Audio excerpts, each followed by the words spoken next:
and welcome to Aneela's Mic, that's Music Industry Conversations. Today I have with me Rubadiri Victor. Rubadiri Victor is a multimedia artist and cultural activist. Rubadiri, how are you? I'm fine. I'm good. You sure? Yeah, I'm good. All I right, just had an excellent weekend and commemorated the Mighty Shadow's birthday with a boat ride to the Nylon Pool in his home, spiritual home in Tobago. And so it was epic. It was epic. Total vibes. Yeah. That is the definition of vibes. Sunset, nighttime in the Nylon Pool, Oh shadow and stuff blasting. Yes. And beautiful. yeah, I'm magic. jealous. Really jealous. You didn't invite me. Okay, so. Sorry about that. Anyway, so today, what we want to talk about on Aneela's Mic is about 50% or more local content. Right. On radios, on TVs, everything coming out of Trinidad. Right. So you've been down this road almost all your life. Well, a good bit of it, yeah. Yes. So. Yeah, if I'd known it was exactly that you would have honed in on immediately, I would have pulled up the document, because the thing is there's a sector document that was done, consultation with multiple stakeholders and that kind of stuff. Right. It reached really advanced. Government had said, the previous government had said that they were willing to pass it. They were also thinking about doing a cultural, local content policy for all the industries of the country and stuff. There was almost like a chamber there was a local content chamber. The Cuba chamber changed into a local content chamber. Had the first summit for local content and that kind of stuff. We all took part. There was a national committee with all the chambers of commerce, manufacturers association, all the big groups and that kind of stuff, including the Artists Coalition, our group of Trinidad and Tobago, all working towards this national local content policy thing, which would have been like, all the ministries, anytime they're catering for something, they must use local goods and food stuff and those kinds of things, and those, like right through the entire thing. When they're bringing in furniture, there must be a content, so comprehensive kind of thing, and it just fell by the wayside. After elections, new government, tra-la-la. Even though the new administration said that they were interested in local content, nothing has come of it. Right. So, all right. So for all the listeners, lookers, so local content quotas is a broadcast industry policy whereby local content, which is defined as stuff that is written by, performed by, or has performers or different contributors, it's calculated on a scale, Okay. right? And most of the planet has local content quotas by this time, right? So the entire European Union all have, a lot of Africa, Latin America, Asia, all the powerhouses like Korea, South Korea, those kinds of things have local content. Nigeria, I think, has some ridiculous like 85 or 95%.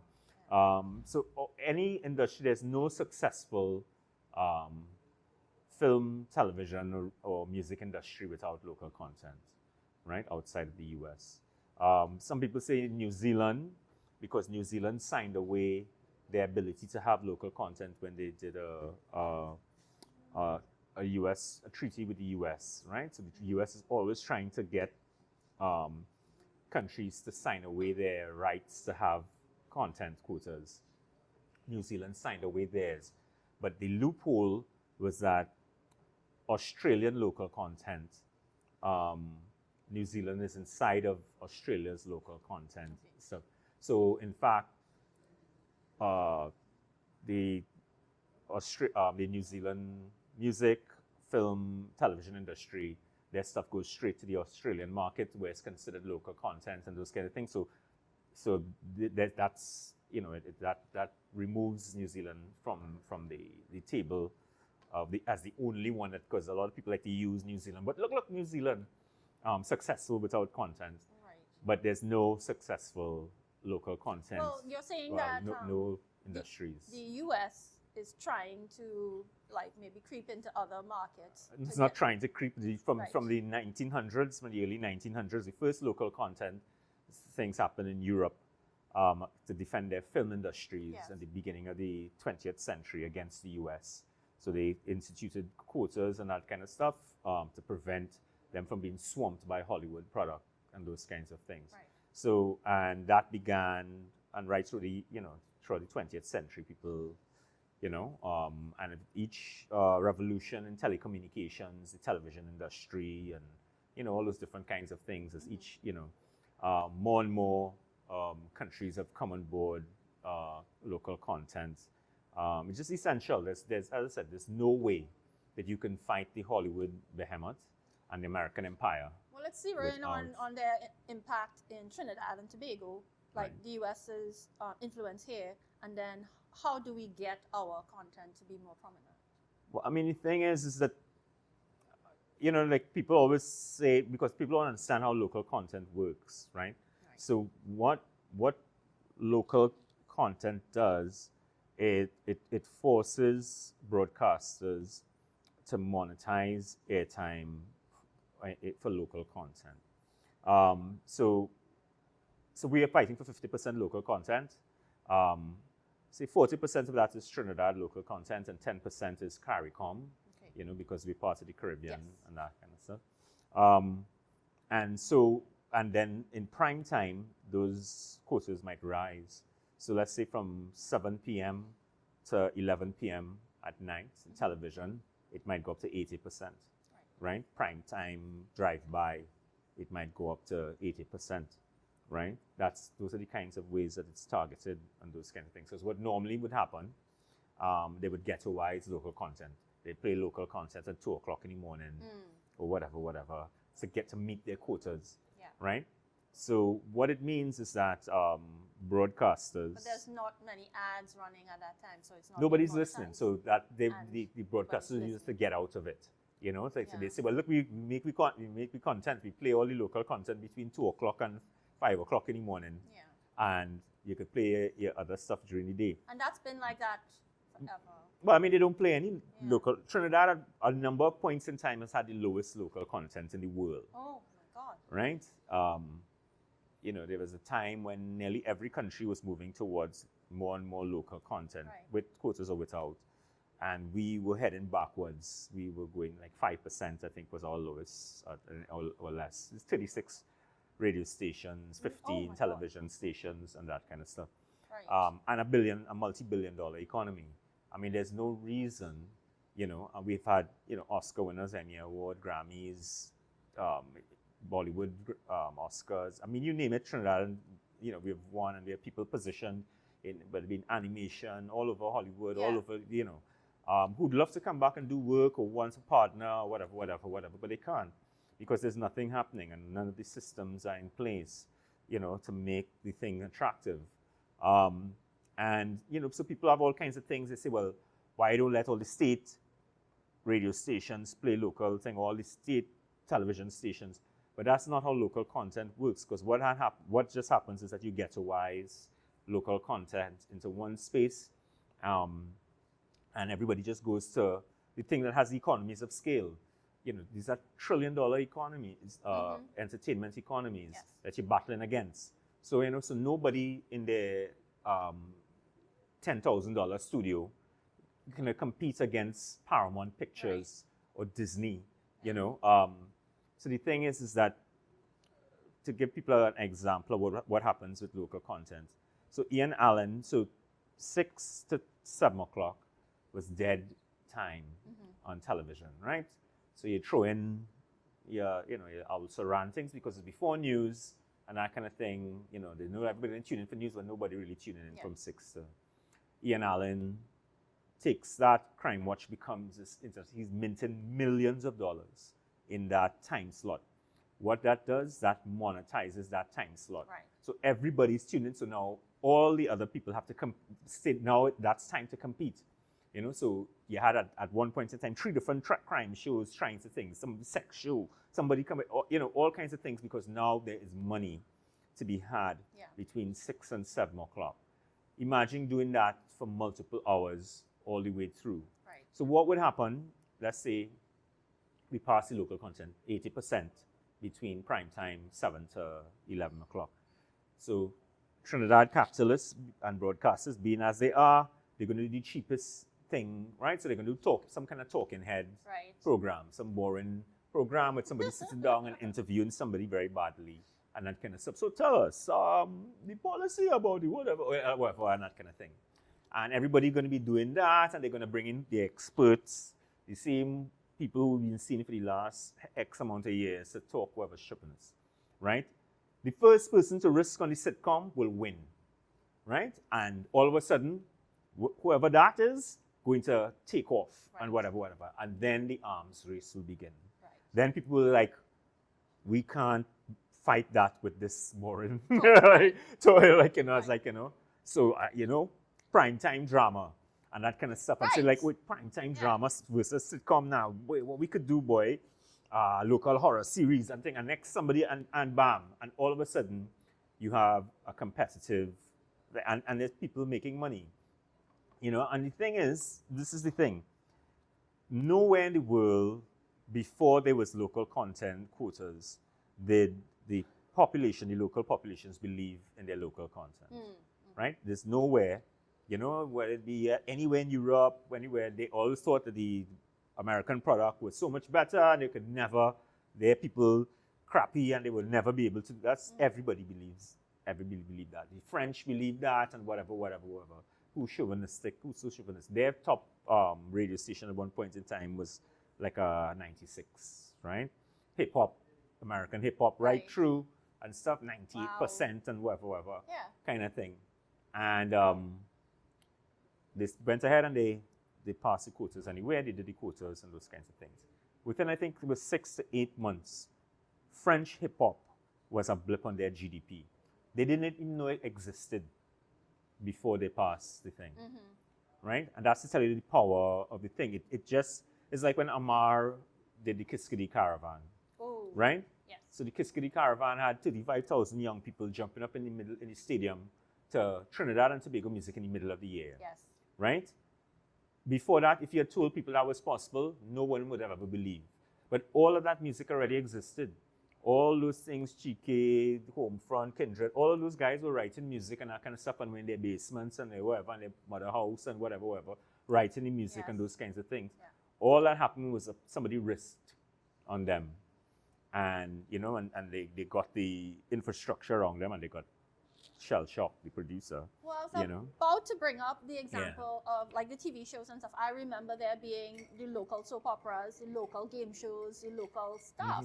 And at some point, I guess, went away. But well, I mean, it was TTT, right? I mean, we had one television station, effectively, and we had, about 6 FM stations, FM and AM stations and that kind of stuff. So at those points in time, and you had a set of, radical pioneers, people like the Horace Jameses and that kind of stuff. You have Shah Muhammad, you have all these people and stuff who believed and those kinds of things in the culture and those kinds of things in theater and movies and local stuff.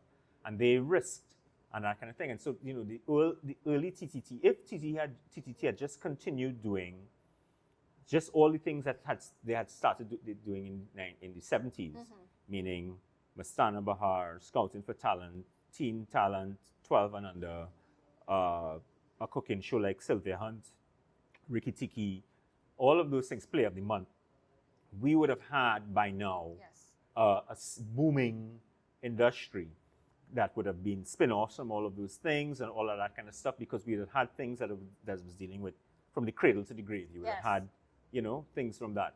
But when we, we entered the global thing and we opened up all the licensing for all the stations and those kinds of things, people just jumped straight to the American model and the dumping, because they're buying things at very cheap rates and stuff. And we don't really have a like a real capitalist class. They're kind of more monopolists or small shopkeepers because they're not interested in growing markets beyond the boundaries with indigenous product and those kinds of things. They don't have that kind of global thing, you know, as you know, Clico, Dupre and them had that kind of global thing and went after international companies, and the Angostura brand became a global thing and tra-la-la-la. But a lot of, I mean, let's take one, they call some names, like the CCN group and that kind of stuff, One Caribbean Media. At one point in time, there were a number of laws in the States that prevented you from owning, you know, you can't own radio, TV, this, that, downstream, Right. upstream, and that kind of thing. You know, you Monopoly can't, over you can't yes. have, we had that up and down the Caribbean. Yeah. And their profits were minuscule, right? Why were their profits so minuscule? It's a couple $1 million and that kind of thing. It's because they produce nothing. So all they do is import something and put a markup on foreign stuff. But that's not where the money is in international broadcast media. The money in broadcast media is in the creation of programming. Programming that is made for global sale and resale and syndication, right? And so like a ABC or all the, you know, the old school terrestrial broadcasters in the States and that kind of stuff. I mean, their format was simple. So you would have, you have your daytime soaps, you have your game shows, and that kind of stuff.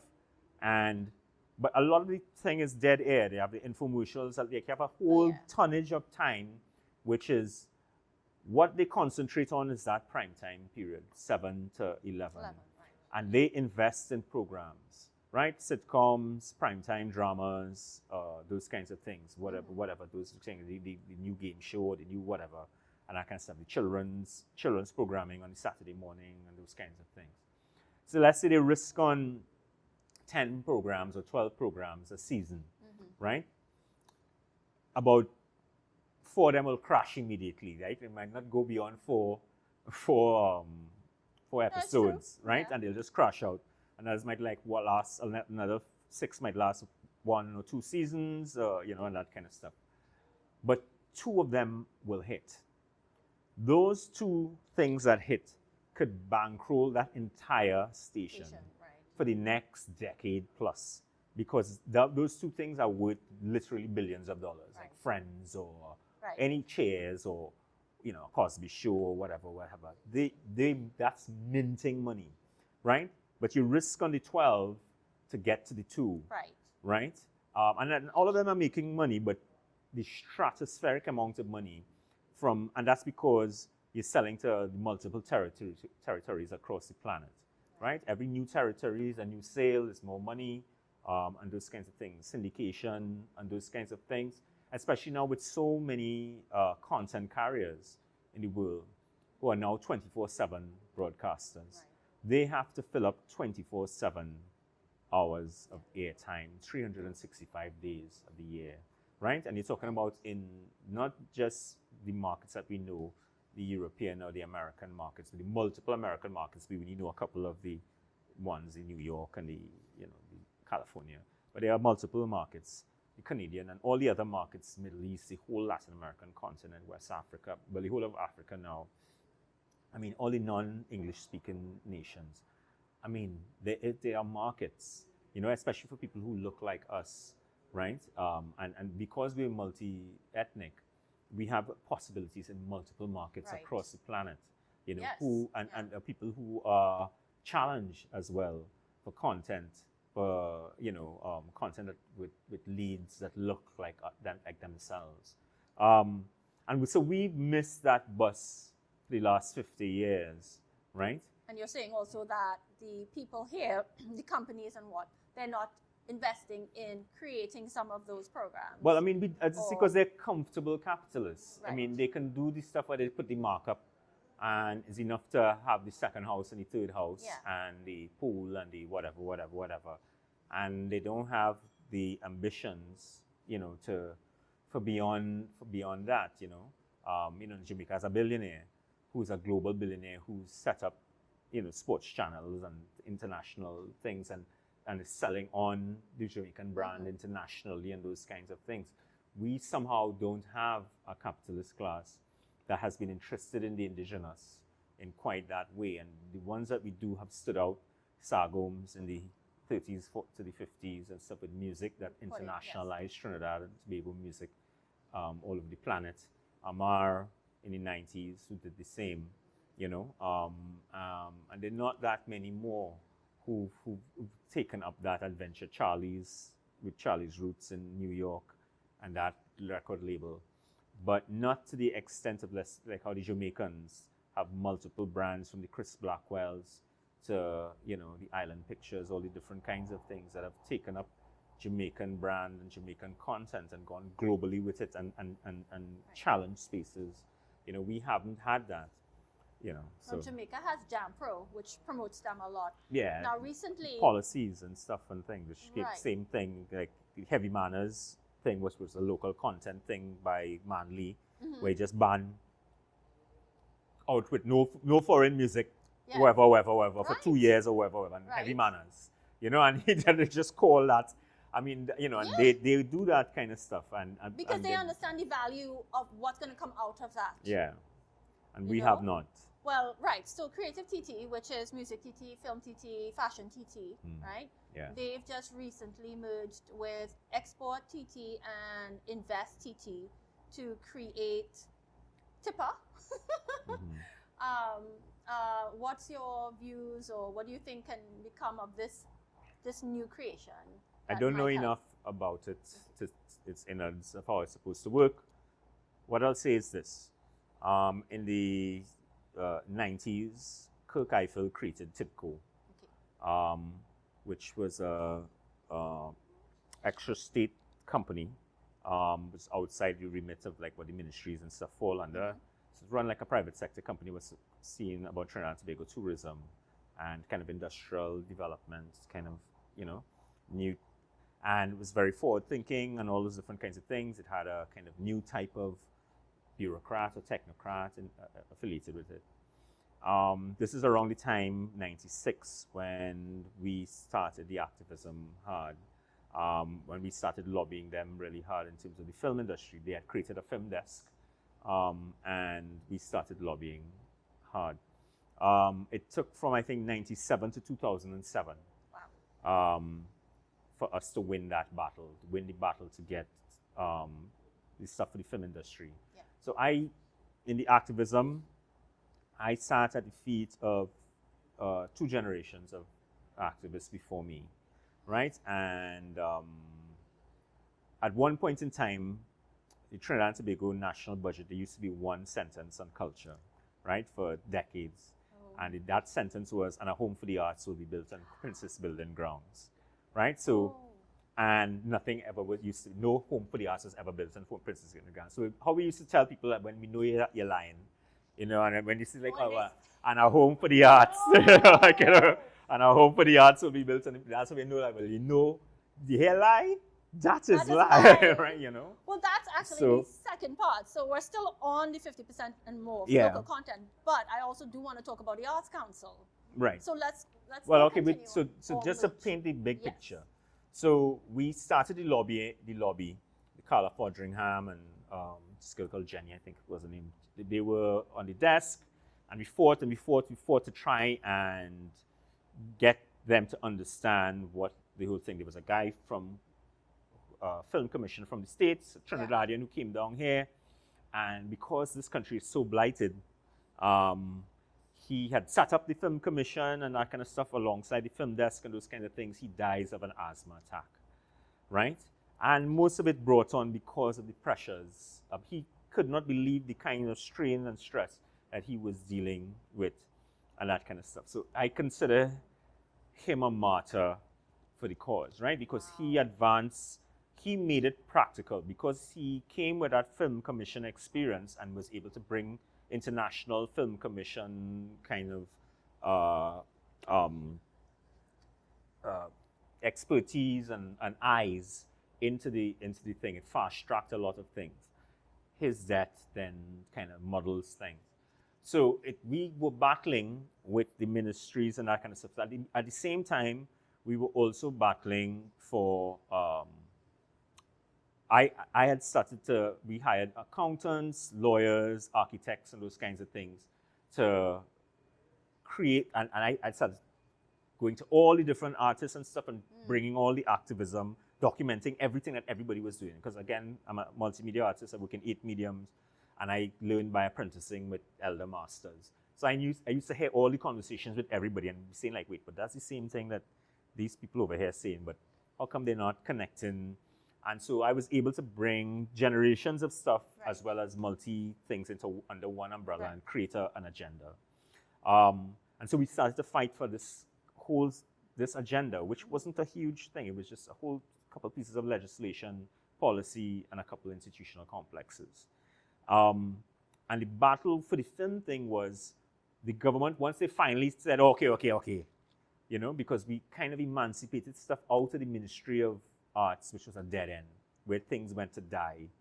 And we said, let's move things over into Ministry of Trade and move things so that because that language, they might understand, the bureaucrats, they might understand more of what we're saying than the people in arts who just seemingly have no clue about the arts, right? And the creative industries. Really and so we were able to do that. So that happened. We had the first local content marches. We were 3 different marches in 2000, 2001, and I think 2003, whenever Andre Tanker died, that last one in, you know, at his wake, we said that we were going to do it again. And so the government, when they said they finally were interested in film industry, their thing was that they weren't interested in a local industry. They were just interested in putting in all the support systems we were talking about to bring in foreign people to shoot here, right? And there was this big meeting with the late Ken Valley, rest in peace. But I had to play the bad cop a lot, right? So, and I had to threaten, right? So it was like, you know, like threaten, you know, and it's like, you know, like. I can't see you doing that. Okay, well, there are a lot of people who know, know, so I can see you doing that. More than that, okay. Anyway, it's real, right? So he did some things. Right, so publicly threatened, like you'll pay like a severe price if you go down that route and that kind of stuff, because they said they had made a decision and it's going to be all foreign, right? Unbelievable. I threatened, and so much so it was so dread. As we stepped out of Movie Town, where the big wall full up and things and that kind of stuff, nobody talking to me, everybody like moving away, like, you know, Rubadiri, you know, all the stakeholders and stuff, just like, you know, boy, Rubadiri, boy, I think. But the next day when it was passed, we had a local industry, right? Wow. And so, and those are the things that it takes, but you pay the price. I mean, gunmen and things will be sent, and, you know, different things all throughout the, you know, like I and my family pay the price for me being the bad cop. Right. But the thing is that the industry wins the battles, right? So you have national trusts and you have stuff where the heritage is not protected. Right? And so you and your family had to go through some personal grief. Yeah. To be the bad cop, you pay the price. A lot of financial and other victimization. Right. Gunmen sent to do whatever gunmen do. The full works. Well, what made you really do that? I mean, you know something could happen to you at that time when you were doing it, and your family would have been left behind if something truly happened to you. I mean, my family, that's how we are. I mean, my dad was a sociologist, rest his soul, he passed in 2018.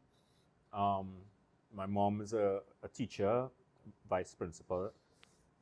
Both are activists in their own ways. Like my dad, at the time of Williams and stuff, he set up the sociology departments at UWI.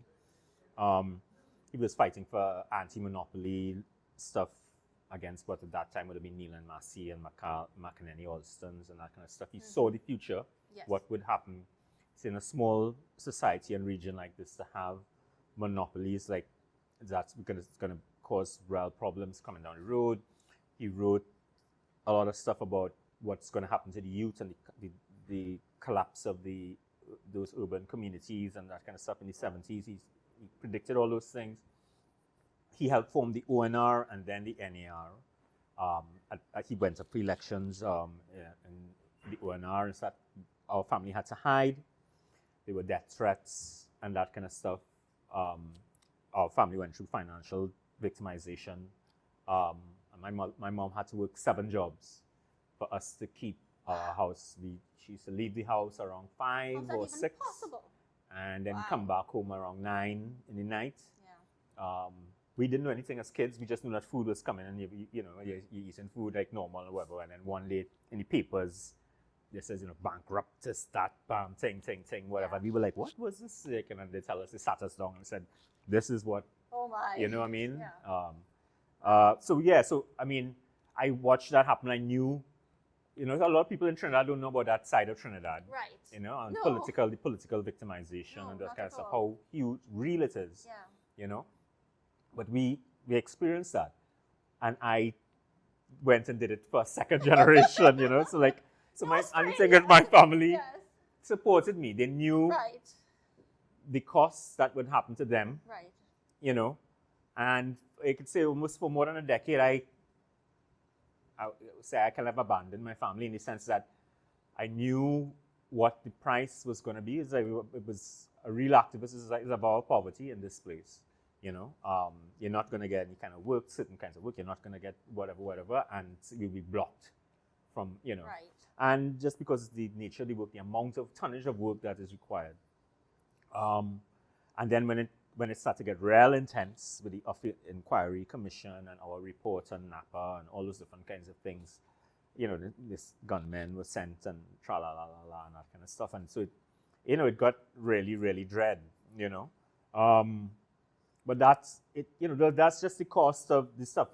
But the end result is that the country has a national trust legislation that protects heritage. It has, for a 7-year period from 2007 to about 2014, it had a working film industry. And then after that was dismantled, but we could get into that a little later. And there are a number of other things, Sparrow's collection gets leased and that kind of stuff, different things and that kind of stuff. There's a more transparent grant scheme within the Ministry of Culture. There are all these different things that exist. But it was risk, it was hardcore, it was dread to get those things to happen. Well, I love that you say more transparent. Well, yeah, I mean, at one time there was no transparency. Yes, yeah. But now at least there's the procedural transparency and Right. those kinds of things and that kind of stuff. I mean, it's not an arts council, Right. But it's more transparent than it ever was on those kinds of things. So yeah. So I mean, you fight and you win some battles. When we kind of took a pause from the way the Artists Coalition was set up, it was 24/7, 365 going at government from around 97 to about 2007. So it's for 2 decades. 2017. Right. Yeah. So 2 decades of going hard at it. And so the thing was that our success rate at that point in time was 5%, right? We won 5% of our battles. In trade union and NGO circles, that is considered stratospheric. That's considered like, wow, how are you doing this, boy? Right. I find that ridiculous. Of course. To be living your life in a 5% quartile success, especially when, let's say, 60% of the rest of the stuff is common sense stuff that like everybody else on planet Earth has put in place. So from, the big context is from 1998 to the present, creative industry is second largest industry on planet Earth, right? It's $2.2 trillion annually, right? Something like 29 million people employed, right? You have, television golden, a second television golden age, the kinds of technological marvels. You have an entire streaming revolution going on now for the last 14 or so years. Literally thousands of movies and series being commissioned on an annual basis globally. all of those things are passing us by and have passed us by. You know, an entire creative millionaire and multimillionaire and billionaire class has been created in that 20-something year. And it's not for a lack of your bringing this information to the relevant people. Not only that, but bringing the international experts and that kind of stuff to show and talk to government and say, yo, you need to put these things in place. I mean, there's no way that you can monetize the talent on the ground that you have without these pieces of policy, legislation, institutions, and fiscal enablers in place. That's what an enabling environment looks like for these things. These are the core things. You have to have these 7 things in place. You don't have them in place, you can't do it. And quotas is a bedrock of that. Right? You have to have things for your heritage things. You have to have a proper museum complex with, you know, your national collection and all these other pieces and those things in place. You have to have a whole set of things in place. And those are the things that enable talent on the ground to ramp up to become monetizable assets. That's the things that enable all the IP that exists, all the different things from the mythology, from the ancient, our old ancestral mythologies and that kind of stuff, our old ancestral trademarkable masquerades and all these other kinds of things, all the way up to the songs and the catalog, which is, you know, we have one of these oldest recording industries on planet Earth, right? So from 2012 to the present, 1912 to the present, older than jazz, you know, we have all this IP, you know, but we've not done anything to cash in on those things and to liberate the artists who could now take those things and conjugate new mythologies, new stories with it. And so, well, let's zero in. So this is music industry conversations. Yeah. So I want to know, let's go back to 50% or more, and let's talk about music in particular, and how you can integrate those other arms of industry into the music industry, and how that can benefit our society. You know, music, let's be honest, I mean, music right now on the planet is in a weird place, right? With the advent of digital downloadable music and those kinds of things, the entire the economies of the music industry were flipped on its head, right? So all the international major labels and those kinds of things, the thing of selling records and record sales as a major way of delivering music to customers and those kinds of things. The thing about the album, right? And the investments in artists who are album artists and those kinds of things. That huge thing that sustained music from the 1940s to the present, well, to about, let's say, 15 years ago. Right. You know? That magical thing that we all grew up with, those of us of our age and that kind of thing. Top 10s and top 10 and top 100 and all this music and that kind of stuff that was based on the principle of record sales. Gold and platinum, You know, that was completely destroyed. Yeah. Because for a generation after that, they saw music as free. Right? So when that disappears, the entire model changes. And then you have also the agglomeration of major corporations into super corporations in the States, where, you know, oil companies and tech companies now owning the record company is just one of a whole set of billable assets inside their portfolio. Their portfolio.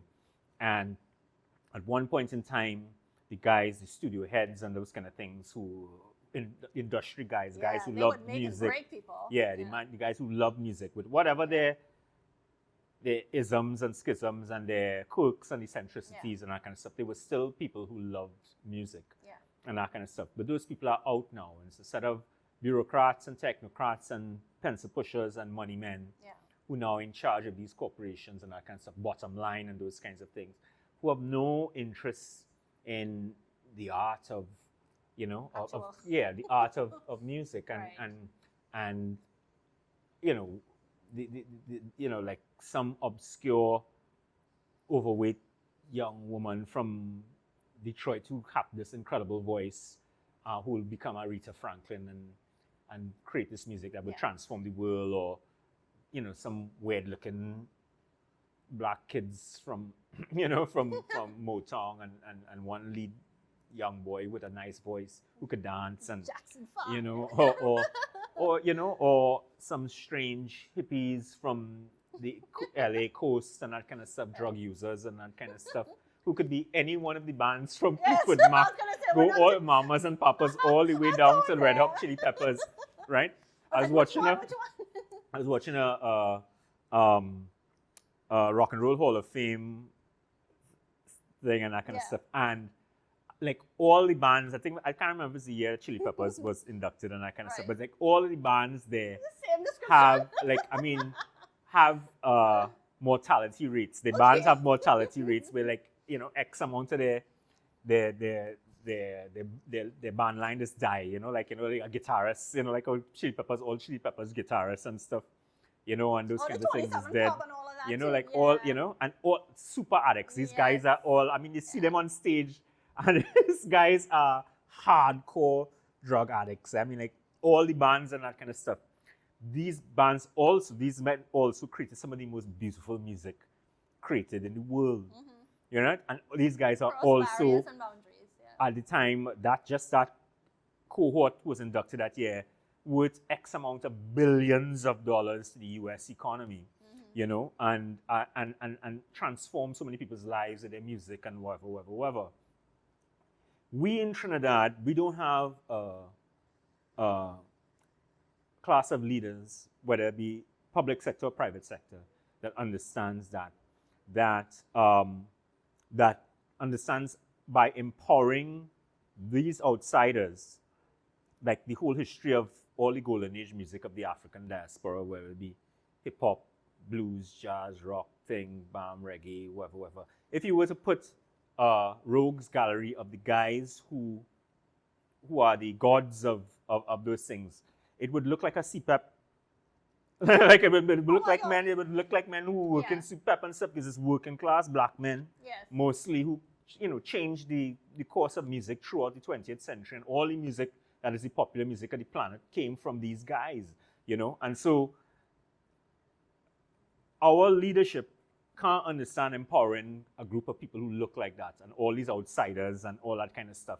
So what you're trying to tell me is that I have to sink millions into those guys? It's like, they can't, we don't. But who else are they going to sink it into? But see, they will choose, they will choose the cute looking red boy or the white girl or the whatever, the high red or high color or whatever. Right. They will think that, that person can't do it, they don't have the magic in them, they don't have the fairy dust on them, and that is the other thing. So when we sit down across the table battling for local content, there is a class issue, because when we show them the data, because pre the marches, right? So in the first march in 2000, we marched around the Red House outside the AG's office. That's when we had everybody, Stalin, Rudder, Ella Andel, Andre Tanka, everybody in the streets and that kind of stuff. Hundreds of artists and people. I was called in by Ramesh. It was the first UNC government with Pandey at the time. Called in by Ramesh, and I went upstairs and I sat with his team and wrote the quota legislation into the Telecommunications Act that was supposed to pass the following week. We drafted it. I sat with the drafting committee and drafted it into the legislation. Mm-hmm. And then we listened, right, on the day when the Telecommunications Act was being read out in Parliament, and we heard nothing of the quotas. And then when we finally got onto Ramesh and broached him, he said, well, he was looking at a Canadian precedent and he didn't know whatever. And we said, that's song and fishy, because the Canadian precedent is the thing that we drafted in and that kind of thing. And it eventually came out that he got a call from the Broadcasters Association, Chamber of Commerce, and those guys, telling him, take that out. These guys are the party financiers. And so said, so done. What was important about that, it was the first time that those set of people revealed their hands as the unspoken hand that had been influencing that call. So that call, that shot that has been called in the broadcast industries for the last 5 decades plus has been called by those people. And they had to come out in the open at that time because their backs were against the wall, it was going to happen. And from then on, anytime that legislation comes up, they have to come and sit at the table and defend their stance. They just come with their hands swinging. We just come with dossiers of international precedent and figures and all that kind of stuff, statements from international agencies supporting. And they win, right? And they win because they just say, well, nobody wants to hear that. They own it, and so they call it the shot and whatever.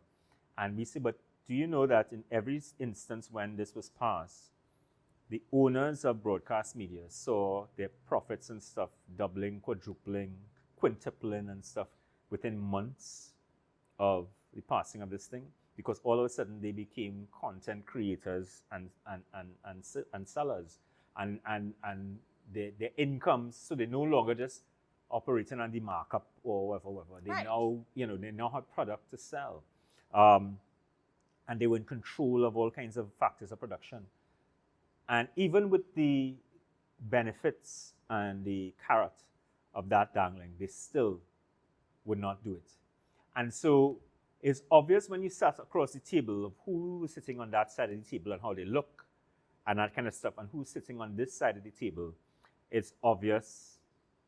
The class divide is obvious. And I don't think that we have leaders on that side of the table who want to empower people on this side of the table. They don't want to see 200 Marshall Montanos, 400 Bungie Garlands, 2,000 Iowa Georges, driving the same ride that they are with a house next to their house and that kind of stuff, like taking the girl or the woman or the wife or whatever.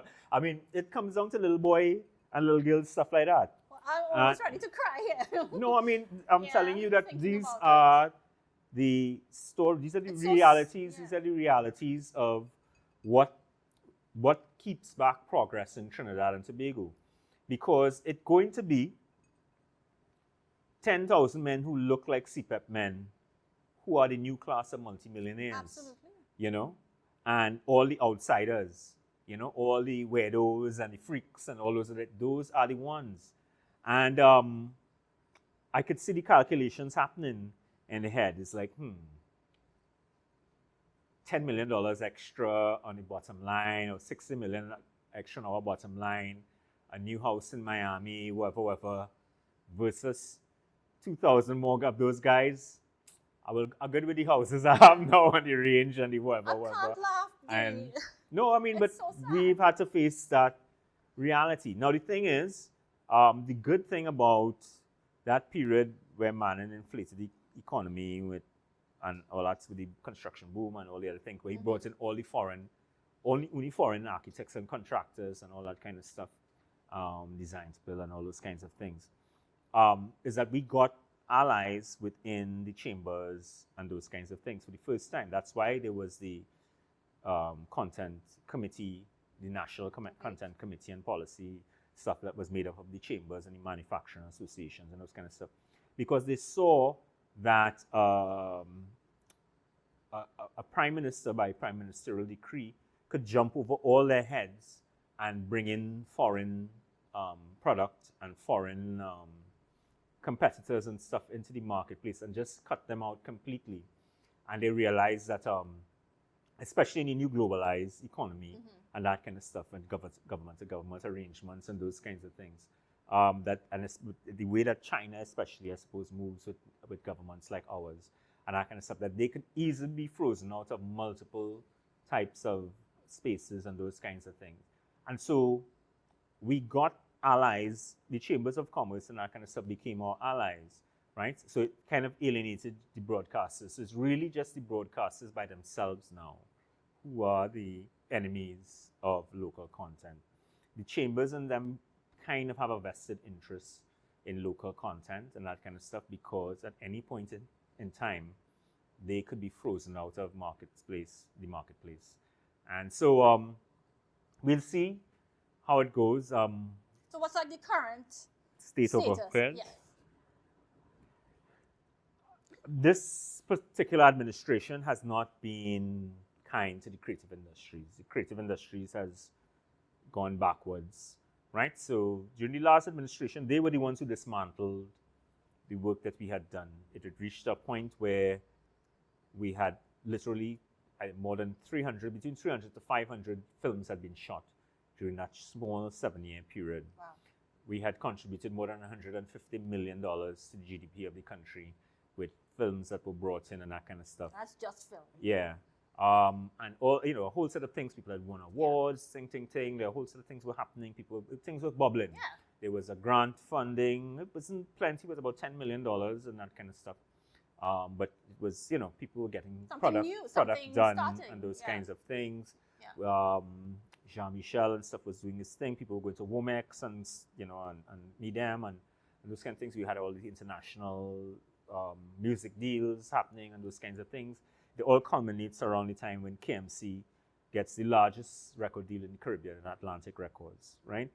And KMC's subsequent album has J-Lo, Mark Anthony, Justin Bieber, Lil Wayne, you name it, it has, And then by the following year, everything collapses. Oh my God. They scrap the film desk and the whatever, and they create the TT companies. Creative TT. Yeah, they create Creative TT.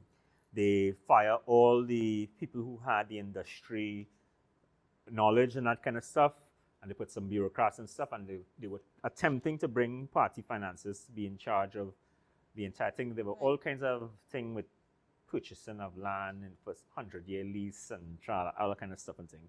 And again, I had to be bad cop and stuff, and we squelched those deals, and the larger plans that they had for that was squelched, and none of those guys could have taken on board memberships and those kinds of things. I'm loved by a whole set of people, right? But they crashed the entire thing, and we lost Pirates of the Caribbean. Was supposed to be shot, so we lost about $250 million, and we were co-sponsored to the LA, one of the big film markets in the world.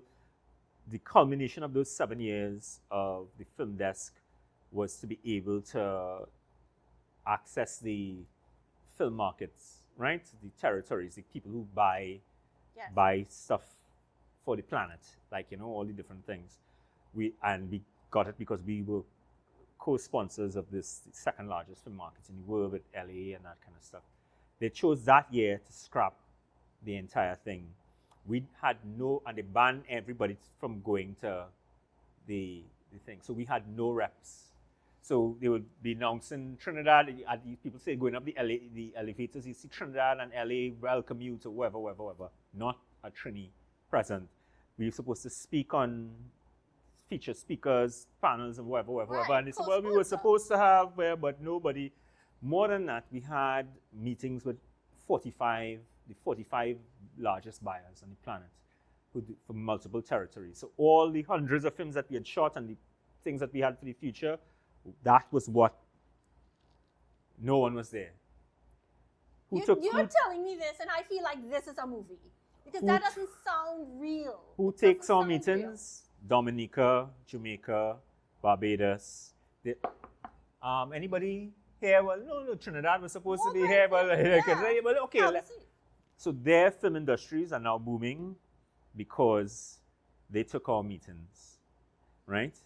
They took it because somebody let them take it. Yeah, because we weren't there. Right, and it's like the people who banned representatives and oh my God, right? And then this administration, they from a $10 million thing spend for the grants and stuff, it was down to like $1 million. $1 million cannot run a film industry. $1 million, TT, Correct. is not even a catering budget for a small US, for one small US production, right? You cannot run an entire film industry with $1 million. That's madness, right? And so it's collapsed. The entire thing collapsed and stuff. I mean, that 7-year period, they're talking about hundreds of films shot and that kind of stuff, literally dozens of companies set up and that kind of thing, literally thousands of people employed and those kinds of things. That was a victory. We had done, we got all the things, we got all the rebates in, the customs duties, all those things. We got those things at great, painstaking. Had to walk customs and walk all the bureaucrats through all the things, train people, all that, and it's all scuttled. It's all, we can have to almost start from scratch. The last set of foreign movies that were shot there, people did not receive their rebates and those kinds of things. With that and our absence from that film market, Trinidad's name was mud internationally because it's a small community. Those creative communities are small. So who were some of the people who made this co-sponsorship with the LA people? I mean, it was the culmination of a lot of different work from all kinds of different people. Right. It's relationships. The creative industries at a particular level, at the industrial level, is about relationships. Yes. And one of the reasons that we are not present in the global marketplace is because we don't have relationships, right? We are not present at the industry gatherings, which you have to be present at on an annual basis. Right. So in music, the WOMEXs, the MEDEMs, the South by Southwest, the college circuit, place where they gather and they do all the shopping for new acts and all those different kinds of things. We're not there, right? Jamaica is there. Yes. Anybody who's serious about the industry, all the major labels, all the major countries that are interested, they are there. That's where you get deals, label deals, licensing deals, singles deals, album deals, tour managers, tour agents, booking agents, venue managers, all that's where the business is done, right? 70,000 people to 100 and something thousand people on that shop floor every single year doing the business, right? You're not present, you don't exist. Every single deal that Trinidad and Tobago has gotten in internationally, from Calypso Rose to Follow the Leader to all the different kinds of things and that kind of stuff came from being present at MEDEM or WOMEX or one of those things, and that's all due to Jean-Michel Gibert and Ritual's label it became Caribbean Music Group. They did that work, right? The reason why Calypso Rose became the queen of world beat music and that kind of stuff, because she was the only artist of all our people who went consecutive years. And because Jean-Michel just can't afford, because it's a major expenditure and that kind of stuff, and Rose just made it happen, and she was there consecutive years. Mm-hmm. And you build, that's what happens when you're present. So the first year she got a small label deal, and I think she got a small European touring thing. The second year, the European touring thing was renewed, and she got a US touring thing, and she got a PBS documentary signed for her life story. The third year, she gets a big label deal, world beat label deal, and she just happens to be there at a time when all the main divas of the world beat circuit are dying, right? Cesar Evora, all the big queens of the world beat. And there was a vacuum, and they were looking for a matriarch to replace all these dying matriarchs, the great Brazilian singers and the great South African singers and female singers, and this one from Asia who passed on and that kind of stuff. And Rose was there. She was the most authentic of the next generation, that generation of elder divas and that kind of stuff. And she just, she had the charm and that kind of stuff. And she was in the game. She had European touring credentials. She had American touring credentials. She had a PBS documentary. She had, bam. And that's why she became what, it had nothing to do with Rose music and whatever. No, it's about being present in the marketplace, doing this stuff and building those relationships. And that's what it is. And so the culmination of the film thing was relationships. And that kind of stuff. So it was Carla Fodringham was the head and that kind of stuff, and her whole team of people who were there for 7 years, building relationship back and forth and those kinds of things. And you know, eventually, you know, and we had become the great new game in town. We had the rebates and that kind of stuff. This was a whole new location that opened up this Caribbean landscape and all those kinds of things. The films were showing in festivals all over the world and that kind of stuff, and there was buzz, you know. And so it just culminated as it culminated, and then it was destroyed, and nothing has been done to repair any of those things, you know, in any real way. And you know, I mean, whatever you could say about Trinidad and had no money and whatever. $10 million grant funding is not a lot of money to give towards a film industry, you know. $10 million grant funding is not a lot of money to give towards a music industry and that kind of stuff, that you can say that, you know, who are the best new voices out there, that who can access this for recording singles, for recording albums, for recording stuff, who needs to distribute their stuff, who needs to get their stuff online, a whole series of grants and stuff. I mean, all those templates exist. You know, we also, when we saw the entire thing collapse, we created something called the Sou Sou. I'm putting it out there, guys. And if you're all interested, get in contact with me. It's called the Sou Sou Studio Sessions, right? So the idea was that because, okay, we did indigenous, right? Yeah. The Artists Coalition, we had a radio program for more than 7 years, doing non-festival Trinidad and Tobago music, right? Pop, rock, reggae, jazz, hip hop, you know, blues, all the styles of music outside of calypso, soca, chutney, parang, and that kind of stuff, right? All the other stuff. And we had a chart that appeared in the Sunday Mix Express newspapers for, you know, umpteen years and that kind of stuff. When we made the call, you know, like people sending their CDs and that kind of stuff, I think we got something like 2,000 CDs within the first week and a half. Right? That's just scratching the surface. Yeah. I mean, you know, and I mean, slick kind of people, you know, the album jacket thing, whatever. Like, you know, and we played over that period of time thousands and thousands of songs. And people voted from all over the world, would be listening in and stuff and voting and these kinds of things. So we know that there's content.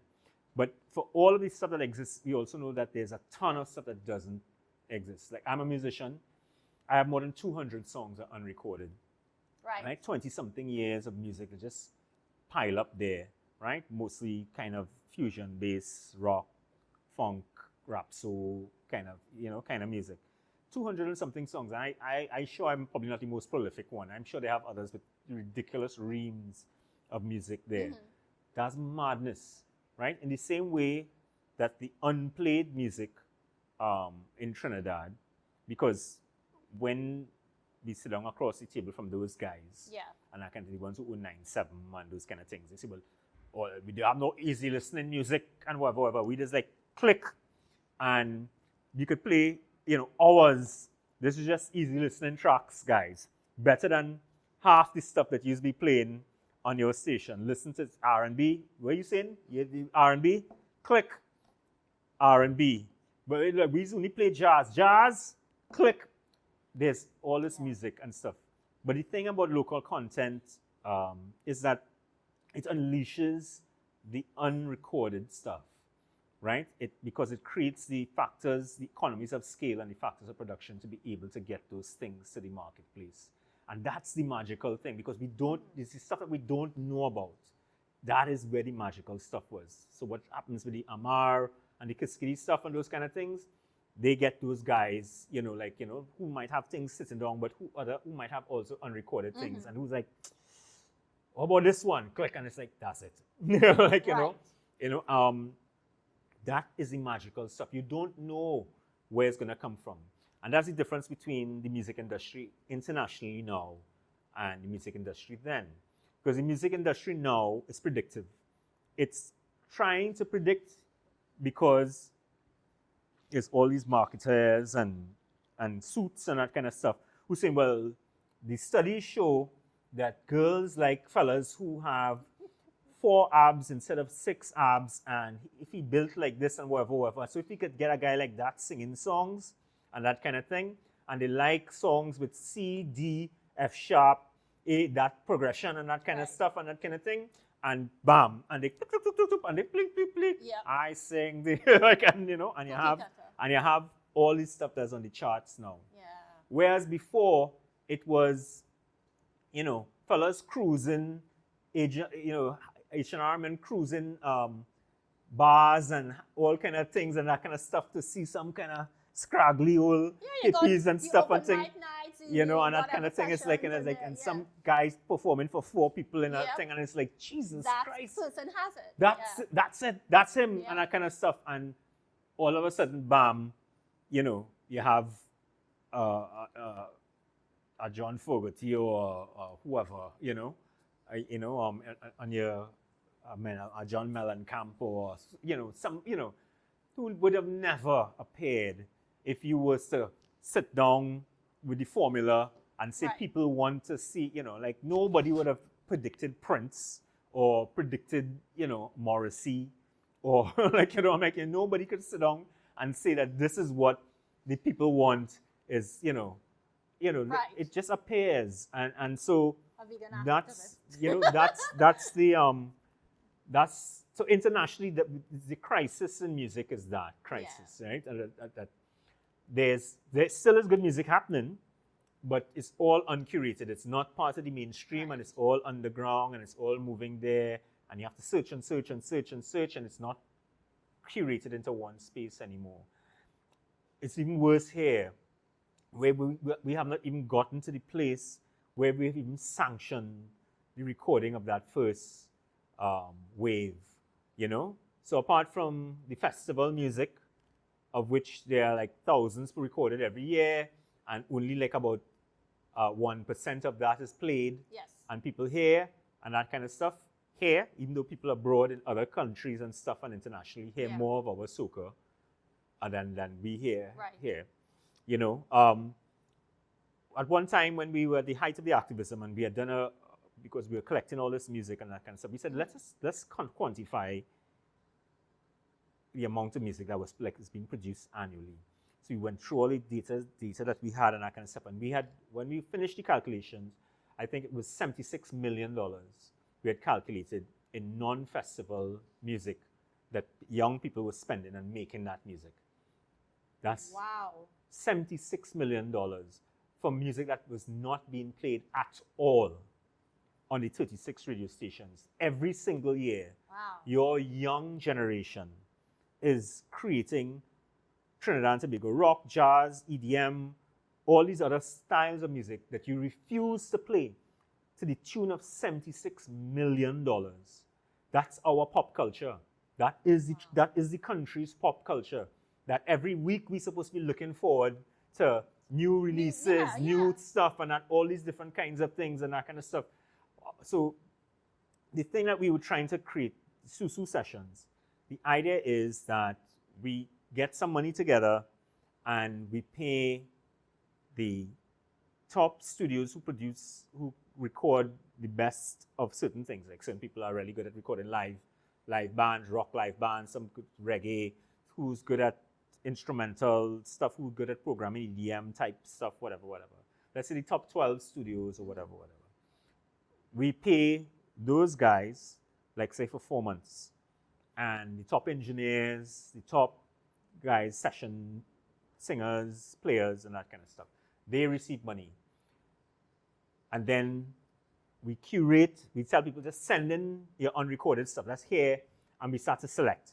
This is like, okay, this band, these 3 tracks, not them other things. These 3 tracks and stuff. Yeah. You, album, you, whatever. And we just get people in through the door. And people just recording, right? They don't have to pay anything, and they're not paid anything. And at the end of that 4-month or 6-month session, there's a new generation of Trinidad and Tobago music. Right. It's all this unrecorded the best of stuff, and then we go hard at that. And so the idea was to create a season, a live music season that begins with graduation. So now we have graduation in Trinidad that's aping American style graduation, right? So we completely Americanized. Now we have the full, kind of grads and that kind of stuff. Thing, but not the important little details and stuff. Yeah, like the live bands that play and that kind of stuff. Right. Imagine if all those live bands were playing at all that was like every single graduation has to have a live band, right? And so we record all this music, and then we have something where we have like a caravan, and we're selling the artists.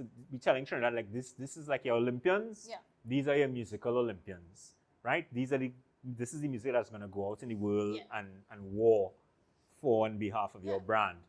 And this live music scene that begins, and there's a truck driving around to all the things and all the pictures and stuff and thing and whatever. And every now and then you'll have some of the performers and stuff, and the music is playing. And you go to all parts and stuff. You go to schools and all these different kinds of things, and you start to create hype around all these different artists, rock musicians and reggae musicians and hip hoppers and all these different kinds of styles of music and that kind of stuff. Well, I'm glad you mentioned schools there, because our young generation, they're the future.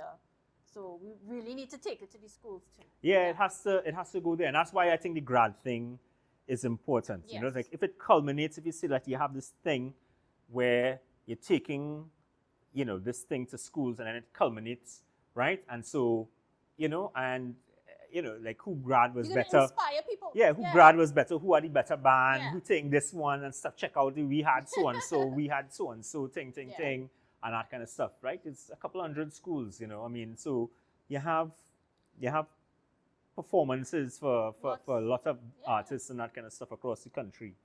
And that begins the summer, right? So from June, July, August, September is live band season and those kinds of things.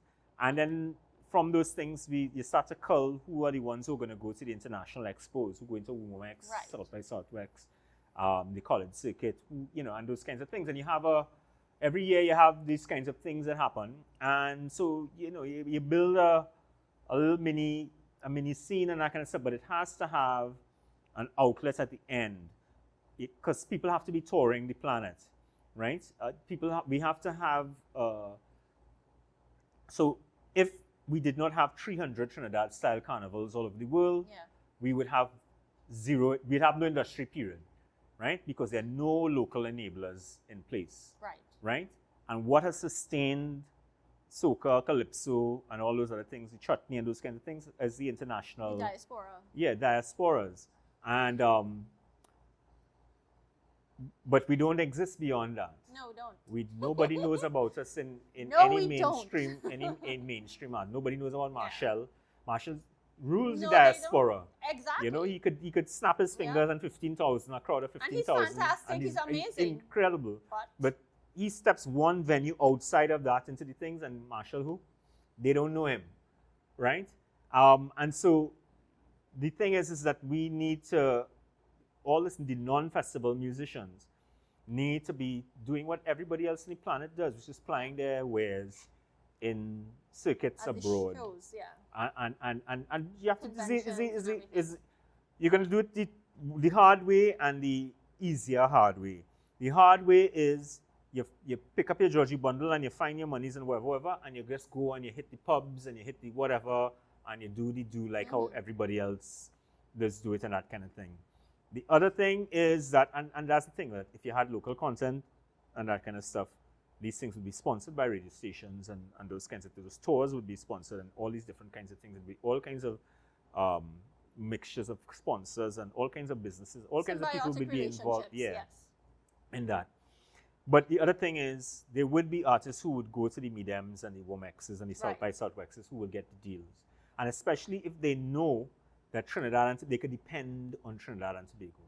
So when we carried out a tour in 2003 called the Crossing Over, right? So it was me, Sheldon Blackman, and we worked with the Rowan Lion Foundation, Kenneth de Leon, Rowan Lion's son. who runs one of the largest NGOs, anti-racism NGOs in Norway. And we went to England and Norway, and we toured venues. There's almost 50 venues, I think. Non-festival music, non-Caribbean venues. It's like Madonna performed every week. We perform like white people venues, right? Right, Momo's, Cargo, all these different spaces and those kinds of things. Nearly everywhere that we went, I mean, there are guys who were signed, bands cited like Warner Brothers, Lead, and things. They were watching our list.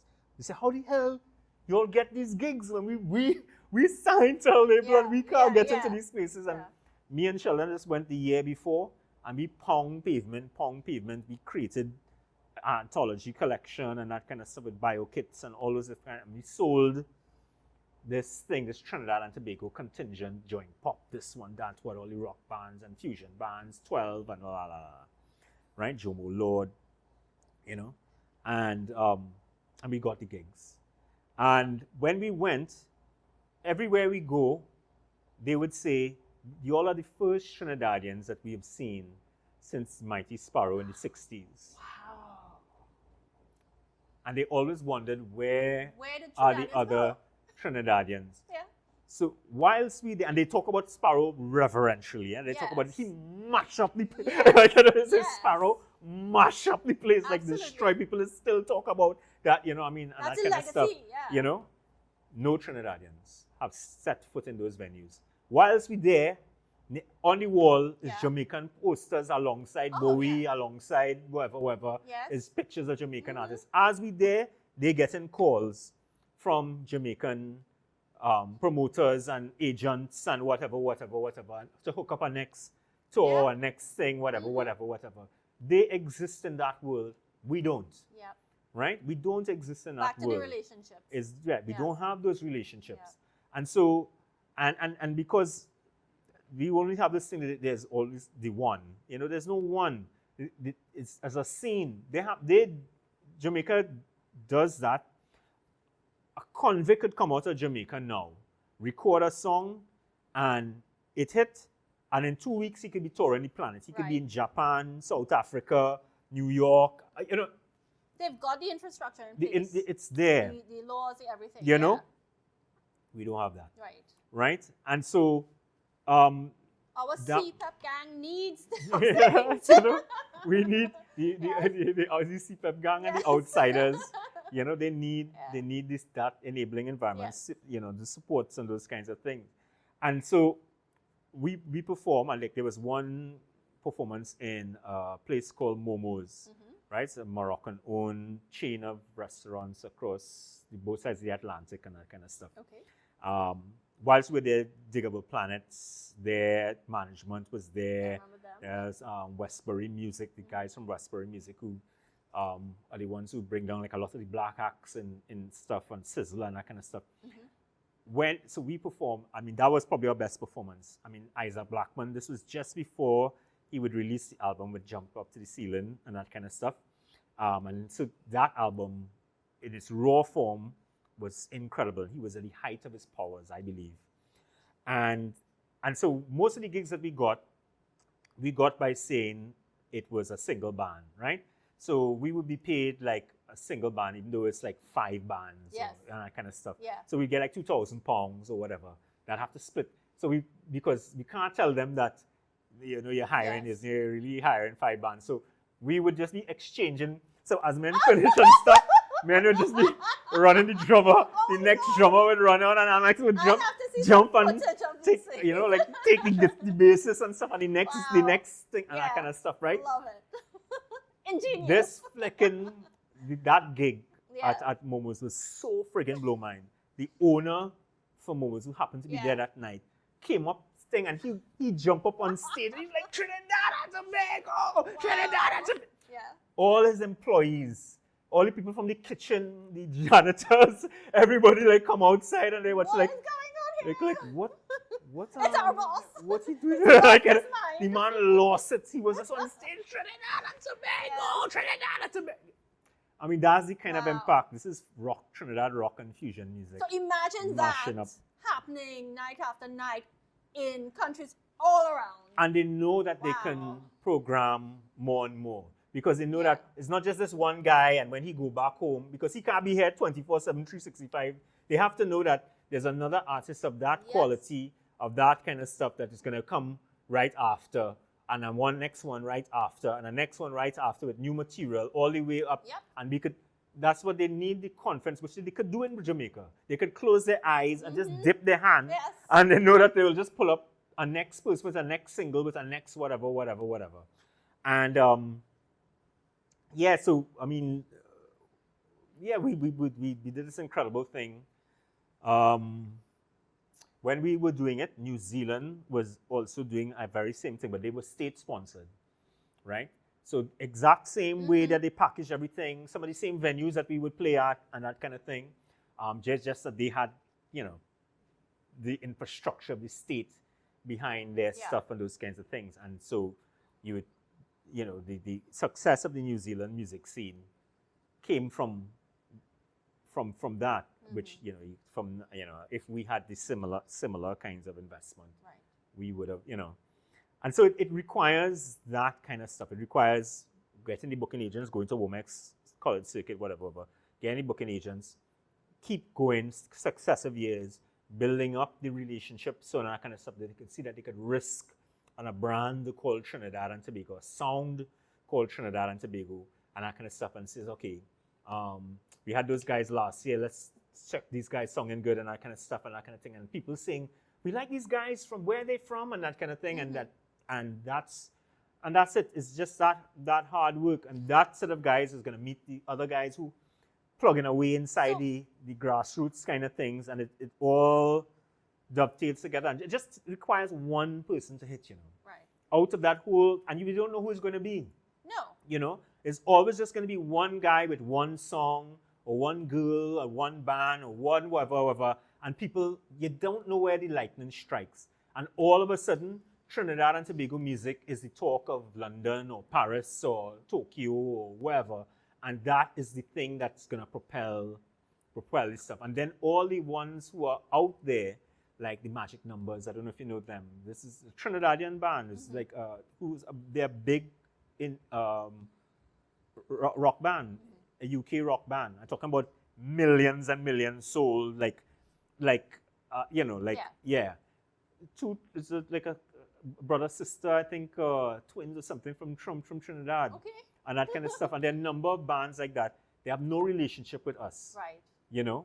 But they could start to reach back, you know? And so then all people start to say, when they start to connect the dots with Nicki Minaj, Theophilus London, Trinidad James, Billy Ocean, Cardi B, you know, like, oh, wait. It's all these things, like, you know, it's like, you know, and then it's like, wow, this is an incredible scene of, how come we didn't know, you know?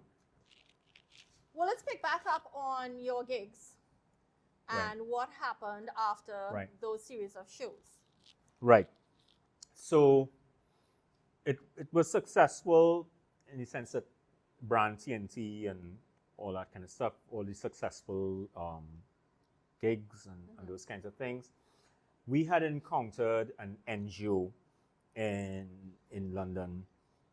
What they would do is, their thing was to get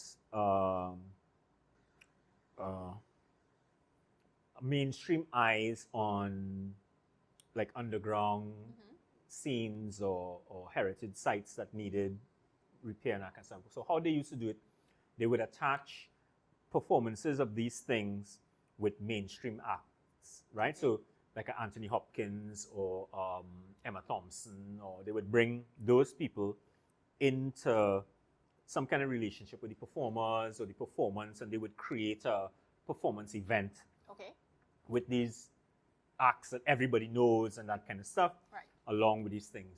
They had seen what we had done, and they wanted to partner with us for the following year. So the project they would do with us would be the project that they would submit to the National Council, Arts Council of Britain, and that kind of stuff, right? So we have to talk about that too. So, but our next phase, we thought, was going to be film, right? So we had already identified Trinidad and Tobago film. We had Walt loved this stuff, doing stuff. Yaram and Sabi, a whole set of filmmakers who were now rising and that kind of stuff. And we saw, okay, we would go to that, and we'd use the music would be humming in the background as a kind of soundtrack for that. But the film, I had the music videos and all those kinds. So it would have been, it would have been a kind of comprehensive pan arts kind of thing, using the film as a kind of arrowhead. And they had enjoyed, they loved the idea and that kind of stuff. This is on us artists in Trinidad, right? This next part in terms of failure. We came back home, so we presented to musicians and everybody about just how the gig went. We did a big report, what's and all, what went right, what went wrong, whatever, the bus stops, all the different kinds of things. But a realistic thing. We gave people all the contact lists. I mean, the full works. Joint Pop, Gary Hector, we gave him, he had our full contact list of, all those different kinds of things, which is one of the things that doesn't happen, right? So, Sparrow do his thing, this one do their thing, and that kind of stuff. The hoard information doesn't become part of an industry memory, an industry dossier, and that kind of stuff. So we did all that and that kind of stuff, and then we contacted the filmmakers and told them, hey, this NGO wants this to happen. We need to get from you all your bios, your set of footage and those kinds of things, and I can think to send to them for them to be able to build their reels and this kind of thing, for them to build their things. I don't think anybody submitted their stuff. We would be calling people and stuff. The people would be calling us from England, writing us, like, what is going on? The deadlines are approaching, whatever. Like, months just trying to, kneeling down in front of artists, like, please, you don't understand the opportunity.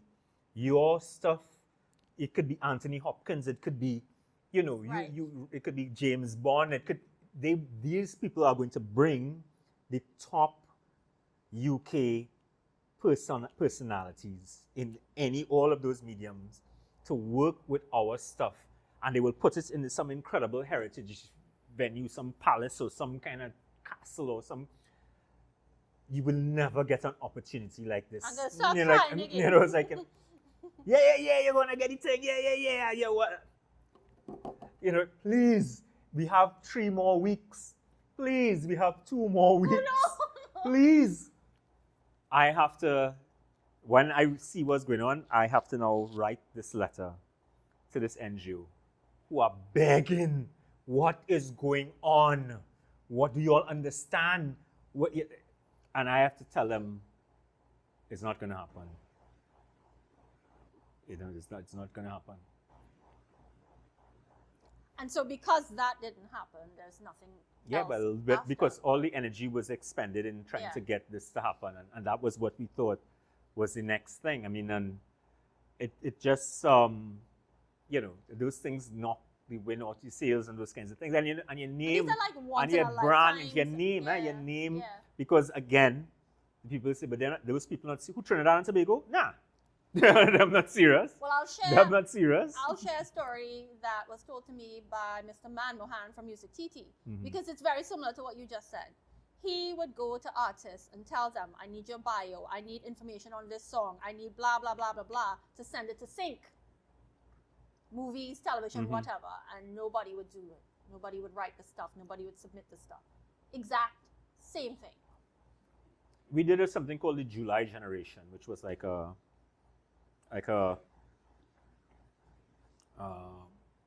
practice run of the same Sou Sou Session kinds of things. So what we did was that we kind of curated like the best of, because we have, I say, thousands and thousands and thousands of local recordings, like the best of those kinds of things.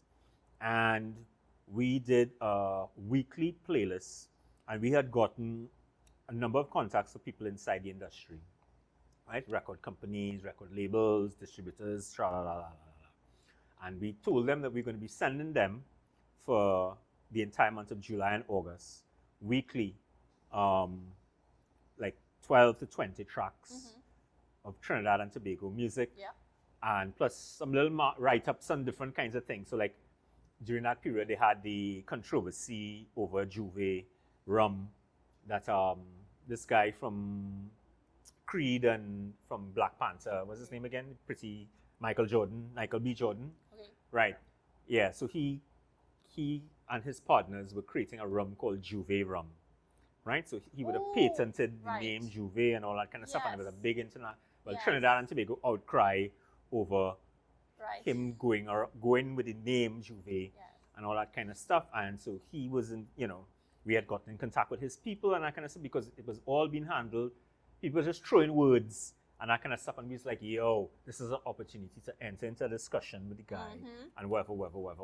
So we had already sent out a friend of mine, knew his people and whatever. So as those things were happening, we would write up those things and that kind of stuff and send it.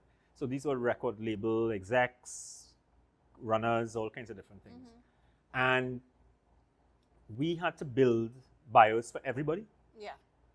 I talk about hundreds and hundreds. So my whole summer, I was just like, I mean, I had to, find the best photographs of people, that kind of stuff, create mythology for them and that kind of stuff out of their bios and those kind of things and that kind of stuff. So they now exist. It is a July generation on IG. Okay. So you will see there, those bios and stuff are there, which are the only bios that most of those people have, right? So at least that exists. But as you said, it doesn't exist. People don't exist. And again, in the real world, the world that we don't exist in, that's point zero. That's if you don't have that, well, there's no conversation. There's no, you don't exist. And and it's like, okay, well, where's your stuff? I was like, right, next, and it's like. They can't touch you unless you've got some kind of presence. Again, and we tell them like. Everything is paperwork. Everything is contracts. Contracts are big deal. This is entertainment industry. Contracts. When they go to Womex and Medium and those kinds of things, we tell like, those guys, the people who you're going to meet, they're going to listen to 5 seconds of your song, right? They are going to, because everybody is after those guys. There's 70,000 people on the shop floor, and of those people, let's say there are 600 execs who have the power of signing. And everybody is going after those guys. Every label, every artist, everybody. They are going to be plied with tens of thousands of songs, albums, all kinds of stuff in the period of that kind of thing. All they're going to, and they'll be like, okay, thanks. And that's it for you, because they are not going back home with a suitcase of 3 million CDs and that kind of stuff. No. And that kind of stuff. All they're doing is like, okay, great, okay, thanks. And that's it. If you don't make an impression, that's it. There is no, you can't come back again. They have no kind of second chance. Hey, we met, And no. And so you have to understand that is the nature of the beast. That's the thing. And so there's so many things that we're not attuned to about how the real world of that marketplace functions. But the thing is, if you do understand, it's an exciting friggin' thing to engage that. Like if you're going to war with your music and you're good equipped for that, and that's that kind of stuff, and you have your kit, like these guys, bam, all right, good. Well, now all they do is scan the thing, they go straight to your page or whatever, and like, ping, oh, nice, like, and he just hits in your thing. All right, wow, I like this one. Yeah, what did he say? Okay, yeah, cool, I have it here already, and that kind of stuff. If anything, you hear from us or whatever, and that's it, right? You hear from them, whatever, and that's how, it's a strange thing.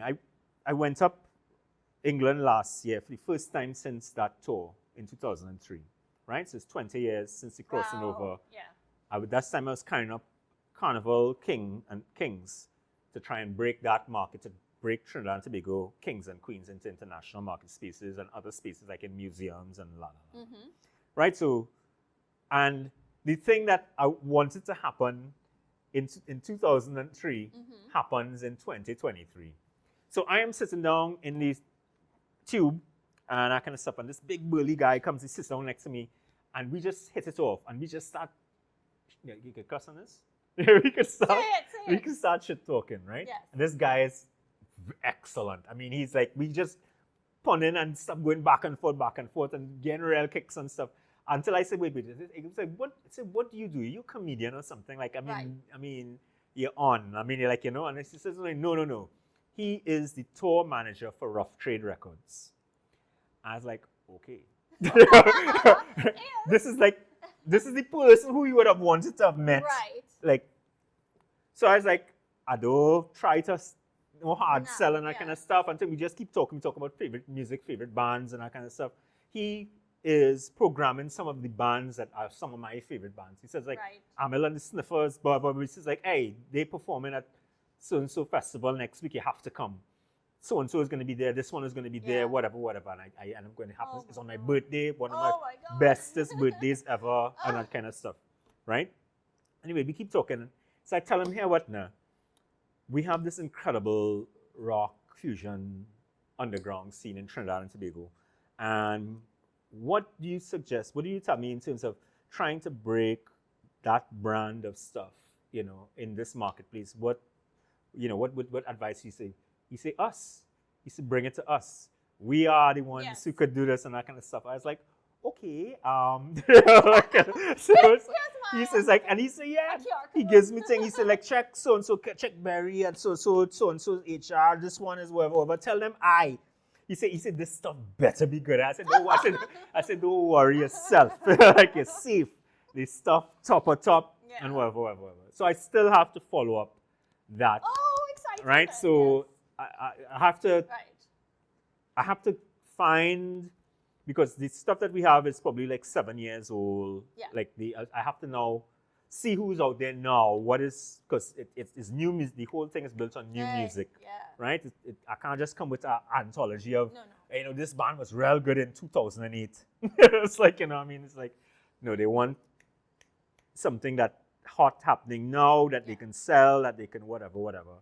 So that's something that I'm going to put together. I want to put together something for him that when we go with it, I was waiting until Gary's album came out and a couple other things and that kind of thing, so I could hear what new stuff people have that I can throw in that mix and show him like, okay, this is what's thing. These guys were Grammy shortlisted, tra-la-la, Gary was Grammy shortlisted for Americana and that kind of stuff. So you have a pedigree to stand up on and say like, these guys, and that kind of thing, and do a best of the past and that kind of stuff, and let them know that, okay, this is what we have in these particular genres and subgenres and that kind of stuff. If we wanted to go at it, and with you all being our arrowhead in the UK for the European market, what would you both be interested in? How do you think it could happen? Are you interested? And we'll see what happens and stuff. So, but again, relationship, just talking to the guy, normal. Should a talk on the tube. Yes. Like it's like we just like ting, and we laughing, yeah. It's like, wait, what the hell do you do? Are you a friggin' comedian? Like, what the hell do you do? Tour manager for Rough Trade Records. It's like, damn. It's like wait. Now another person, an elder, Trini woman, so I'm going around meeting all the elders while out there, elder choreographer, dancer, and that kind of stuff. And she's like, what are you doing now? Ting. Again, kicks, we laughing, talking. She is working for the company that does, so it's a Nigerian-owned company. Idris Elba, all these guys. So what they did, they created a performing arts like school, academy, right? Training people up. So this is like, the England have their Guildhall and their classical things. But this is for all the other people who wouldn't get into those hallowed halls and those kinds of things, especially the immigrants and that kind of stuff. Right. And they training up as rigorous as that. And John Boyega, all of these are graduates and that kind of stuff.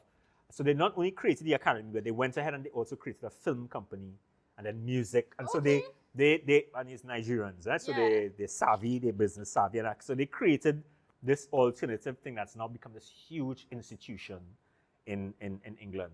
She is their movement coordinator for, right? So she does all the actors and musicians, everybody who passes through, she trains them and that kind of stuff.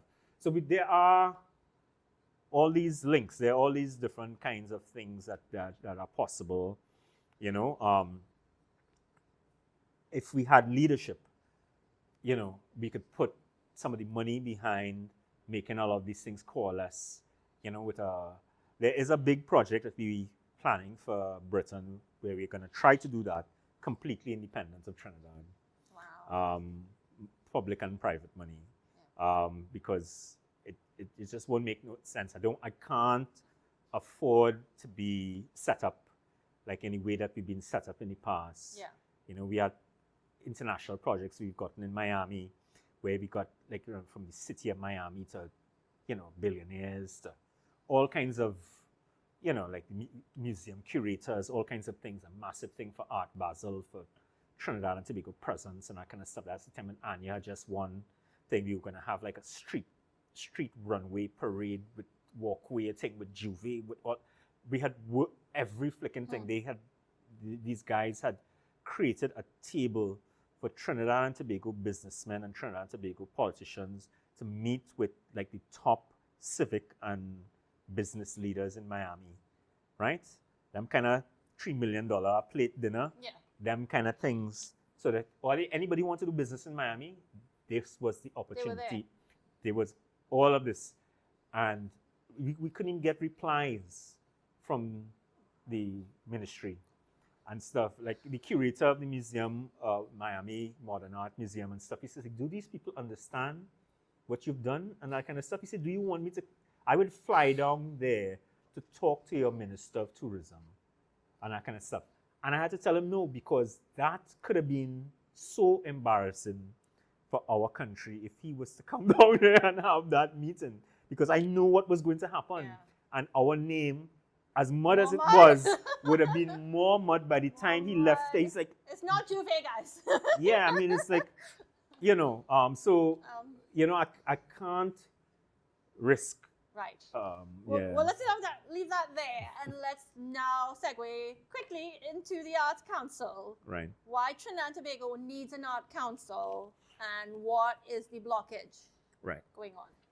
So again, it's a $2.2 trillion annual creative industries industry that exists on planet Earth, second largest on the planet, it's larger than manufacturing, extractive industries, all this different kind. It is the growth economy in the planet for the last 20-something years, whilst other things are flatlined and all those kinds of things, the creative industry things, you know, part of that would be like the streaming revolutions, the architecture, there are all kinds of different things. It is the gateway drug into the service and tech industries, right? They use the creative industries as the carrot that brings people and sucks people into consumption and enter into that economy and that space, right? To enter into that space, you have to have an enabling environment. An enabling environment is made up of policy, legislation, institution, and fiscal enablers, right? Basic things that need to be in place. Some of them like 50% quota laws and those kinds of things, heritage laws, different kinds of things in terms of your rebates and stuff in the film industry, customs, different kinds, ease of trade things, different kinds of things. And the cornerstone, domestic cornerstone of those things are arts councils, right? So again, there's no success. There aren't successful creative industries without arts councils as the basis of that. That's ground zero. So what's an arts council? Arts council is an arm's length organization that produces seasonal, transparent grant funding for all of the arts, right? So that at least 2 times to 4 times a year, you know that There's X amount of money for dance, X amount of money for music, X amount of money for visual arts, X amount of money for film, tralala, across the entire things, heritage sites, allocations, all these different kinds of things, right? On a merit-based system through a form of adjudication called arm's length, peer-based assessment, right? So it is presumed everywhere on the planet that the natural tendency of human beings is towards corruption and nepotism and all those things. So the peer-based system is the best system that has been found to get around those kinds of things, right? So we're not alone in the world in terms of that kind of corruption and that kind of stuff. But they've created a solution. So we won, it actually exists as a cabinet note, right? So I was an assistant to the minister, something like that, for like about 9 months. This is after Pat Bishop died in my arms 5 times during a very bloody industry meeting. And her last words to me were, "Are you going to let him get away with this?" And one of the things, they had removed all the things that we had won for the last 20 years, well, the last couple of decades. And the only way for me to get it back was to go in. And that time, they had locked off trade and planning, which were the 2 places we had emancipated into. They had closed those doors to us. Wow. And so we decided the only way back in is we have to go back to the arts. So what we have to do is humiliate. We have to humiliate the minister and that kind of stuff and open the door for me able to get back in and to put back in the things that we lost. And so said, so done, right? So we were able to, I have to say, he was willing, right? What's his name again? I can't remember his name. Yeah, like whatever. Right? So he was willing. We didn't have to bend his arms that much, right? But so we went in, and one of the things that we won was a cabinet note for an arts council, right? So both the Canadian Arts Council and the British Arts Council are the 2 models on the planet in terms of the best functioning arts councils, right? They have their flaws and that kind of stuff, but those are the best. They were working with us on drafting the things, and they even said that when you all get the stuff up and running, we will come and assist you all in putting it together and that kind of stuff. So we had international eyes on it and that kind of stuff. And normal Trinidad thing happens. They pussyfooted. I wasn't there, and then they had the elections, and then the new administration come in and they jettisoned the whole thing. But the thing is, it's a cabinet note. And so that means it is state policy. So it is still there to be acted upon.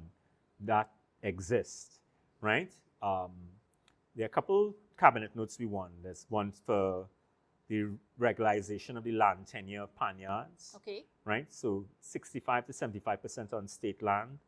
If you were to, with a stroke of a pen, they could regularize their land tenure.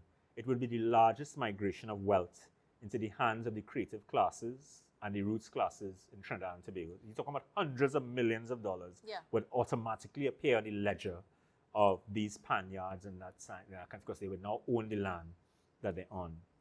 And it had a whole set of contingencies in terms of a holding company, a trust company that will look after them for the first 4 years and trained up their management and la la la.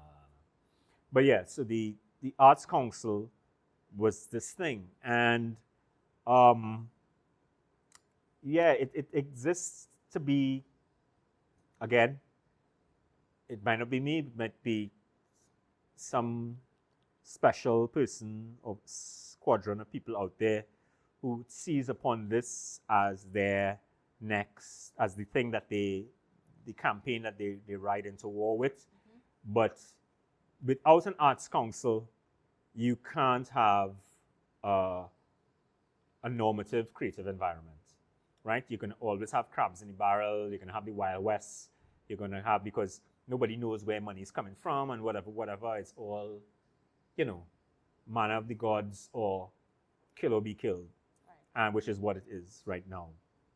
And that's what the arts, whether it be J.K. Rowling to Beyonce, to do that, none of these people would exist if it was not for things like arts councils, foundation monies, School for the Arts, for Nicki Minaj's. So all these people, they wouldn't exist without those things. That's the bedrock of where the generative stuff of a creative industry comes from. That's where people build their capacities and those kinds of things and graduate from level to level to level. So from the $5,000 funding to the $10,000 to the $100,000 to the $1 million funding, all of those reams and tears exist inside of the thing, and you graduate out and you stuff, and you have to do your accounts, and you have to show accountability, and it trains you up as well as an artist and that kind of stuff into the rigor of your craft and the business of your craft and those kinds of things. And they are big brothers and people who help you. Yes. So all of those things, that's what an arts council is. And it can't give everybody money, but that's the thing, is that it's like a label or a studio or those things. It's normally, again, it's like in most populations, it's just that top 5% that bankrolls everything. So it's the Rihanna and the Beyonce and the whatever on that label that, they have 200 artists on the label. It's just that those top 10 artists that supporting the jazz fusion group that is number 200 who are playing to, they wouldn't be able to be on the label and to have the backing of a label and that kind of stuff if it wasn't for, and so that's what it does. And the thing is, the presumption of arts councils is that you don't know where the lightning is coming from and what is, you never know. And again, as you say, it's all the outsiders and the weirdos and the freaks and stuff. That's where our CPAP gang. That's where it comes from. It's it's all the drug addicts and all the ones who have psychosis and neurosis and those kinds of things. These are the genius. That's the genius cohort. And if you were to put a beauty contest and that kind of stuff and choose them, it wouldn't happen. Which is why all those competitions like the American Idol and whatever, very few of those artists become great artists, because it's not about the beauty contest and the voice. It's not about that. That's not the thing that makes the artist that is the Pied Piper for a generation and that kind of stuff. Is some little squiggly kid, whoever, who have a squawky voice and whoever, who just writes these friggin' songs that haunts people when they hear it. It's like, oh my God, what's that?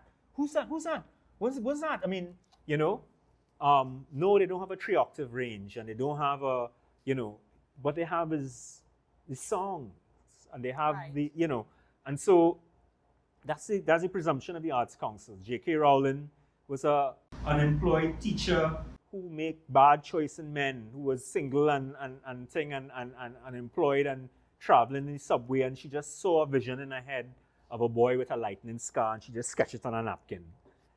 And she got a grant from the Scottish Arts Foundation, which is part of the larger British Arts Foundation. And the contribution of Harry Potter to the British economy up to the last time we did our thing was something like 20 billion pounds or something like, from a £6,000 investment. I would think that's a pretty good, it resurrects the publishing industry. It resurrects the British film industry. It resurrects industries, global industries, and so from a £6,000 grant, that's the power of Arts Foundation. Right. And I was going to say, like, getting that started, it doesn't have to stop there, because then when people start having success stories, then maybe the businesses would step in and be like, well, the thing is, what you do is that, it don't take much money. $2 million, you could start it with $2 million. $2 million is a lot of money. I could set up about 300 or 400 grants for that, right across the thing that could, by the kind of products that would come out of those 400 grants, Trinidad would be like, what the hell? Right. Those things was there all the time. If you get matching funding, all you have to do is tell corporations, match our funding. Right. That's all. We will oversee it, and you can choose how you come in, how your branding is going to come in and work with these people and that kind of stuff, right? So we give 2 million, you give 2 million, bam. The first cohort, we have $4 million. That's not no big, we have people with $1 billion, declaring $1 billion profits after 3 quarters and that kind of stuff, after the accountants go through the books. So we know that's more than that, right? So, so I mean, the thing is that far less if you go to the amount that we think, like you put 20 million, right? You know, and we had it aligned with like a Genius grant, right? So the Genius grant was based on like the MacArthur Genius grants and those kinds of things, but also based on like what they do for sports in Trinidad. So, you know, they give the elite athletes fund, they give elite athletes 200 grand for the year, right? So that means you don't have to keep coming cap in hand all the time. Well, I have to make this meet, and I have to make that meet, and I have to thing, and I have to get new pegs, and I have to get thing, and I have to train, and whatever. I need time off from whatever. The elite athletes get $200,000, right? And that kind of stuff for X amount of years, and that kind of stuff. And they pay us back with medals and stuff at multiple meets and that kind of stuff. Didn't quite work out this Olympics, but a lot of them have been earning their keep at World Games and all these other kinds of things, right? We wanted to do that same with the arts, right? So I think there were 4 tiers in terms of age group sets, and the people who have shown themselves to be global performers or have the possibility of being global performers, and they select, I can't remember how many it was, like 24, something like that, and they people, so like I'm in Shell or whatever, the top tier would get like $2 million or whatever, and then the others going down to the youngest will get like the 200 grand or whatever. And so that those people don't have to think about how they're producing for the year, right? That's their thing. But once you win it, you can't win it again for X amount of years or whatever, and that kind of stuff. So it was twinned with that, you know. So there was 2 sets. I think you had the Genius grants, and then you had the normal foundation or council, where people can access. And as I said, quotas, Arts Council, quotas in terms of the incubative environment for a local scene that enables it to jump to become a global, create the economies for it to be able to become a global competitor, and Arts Council, which is the basis for a healthy local creative environment, right? Without those 2 things, you can't have a healthy creative environment. Far less one that can cash in on the trillion-dollar economies that exist. And it would be a shame if this entire renaissance of the creative industries comes and goes, and we have not intersected with it and been able to tap into it at all. Like the streaming boom that's going on right now for the last 14 or so years. Why have not we been, how come, so we have been isolated things, Showtime, the, what's this, Ulrich Cross story, this Cozy Girl, this Hulu, or even Showtime, I think again, she got something. These are isolated things, again, depending on their particular relationships and tra-la-la-la-la. We should have had by now about 20-something products and those kinds of things. More. But I mean, I'm just saying conservatively, right? The level of talent here. Because, like the African countries, the Latin Americans, well, there's a Netflix Latin America whole thing, so we, the Asian countries are going hard, the Koreans and the Japanese run the route and that kind of stuff. But everybody else, from the smaller, Bangladesh and all, I mean, everybody's, jumping inside the space, into the mainstream things, African countries now, we are nowhere in the conversation, and we don't exist outside. We are mad. But okay. But it's all there to be done. The talent is there on the ground. We have a lot of international players who will be willing to reach back, but only if they see that we're serious and we have cured that jokey Trinidadian the cliche stereotype that we have of us as being untrustworthy industrially, you know. So let me ask, and coming to close, what's next in terms of your activism? And then, of course, your Chantwell. What's going on with Chantwell, and what's next with Chantwell? Right.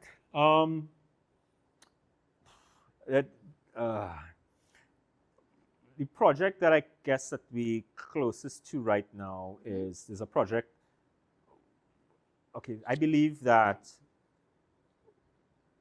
heritage hubs will be the things that save local economies. So as industries shut down at the center, steel mills, oil, gas, large manufacturing, whatever, and people return to their local communities, and the strain of the delinquency and the crime and all the other things and the domestic violence and all the other things that happen with those things kind of start impacting local communities. There are not going to be any more big industries of the center appearing again. There's not going to be a next big manufacturing boom where there's going to be these massive industries that are going to pull thousands of people from all over the place. It's not going to happen. What needs to happen is the margins need to become centers. And I believe that heritage is the thing that's going to make that happen. And so heritage is the authentic legacies of sites, of history. And not everybody's built equally. So there's some sites that have stratospheric kinds of heritage value and IP. So we had a number of projects like that. So as we shut down our governmental activism, because we saw that after 20 years, these two parties, especially the one that's in power now, they were not willing to give in to anything else. So whatever we had won over the first 17 years, they weren't, that was it, right? You all ain't getting nothing else. And so it didn't make sense to be set up in the way that we were set up before. So we, figure out, okay, what is the next phase? And I thought the next phase was to create boutique projects which model international best practice of how things should be done. And so people could look on and see, oh, that's what you were talking about, and that kind of stuff. And where the partners would be local communities, private sector, and international agencies. Yeah. COVID, so these heritage hubs, we were working in 3 different communities. COVID came and, of course, squelched those things. One of those projects has been reanimated, and that's Digger Martin, home of Calypso. Okay. So... Oh, next month is Calypso month. Yeah. So we did I was doing a Commonwealth Foundation. So we won grants for the Inter-American Development Bank and Commonwealth Foundation as the Artist Coalition. And I was doing a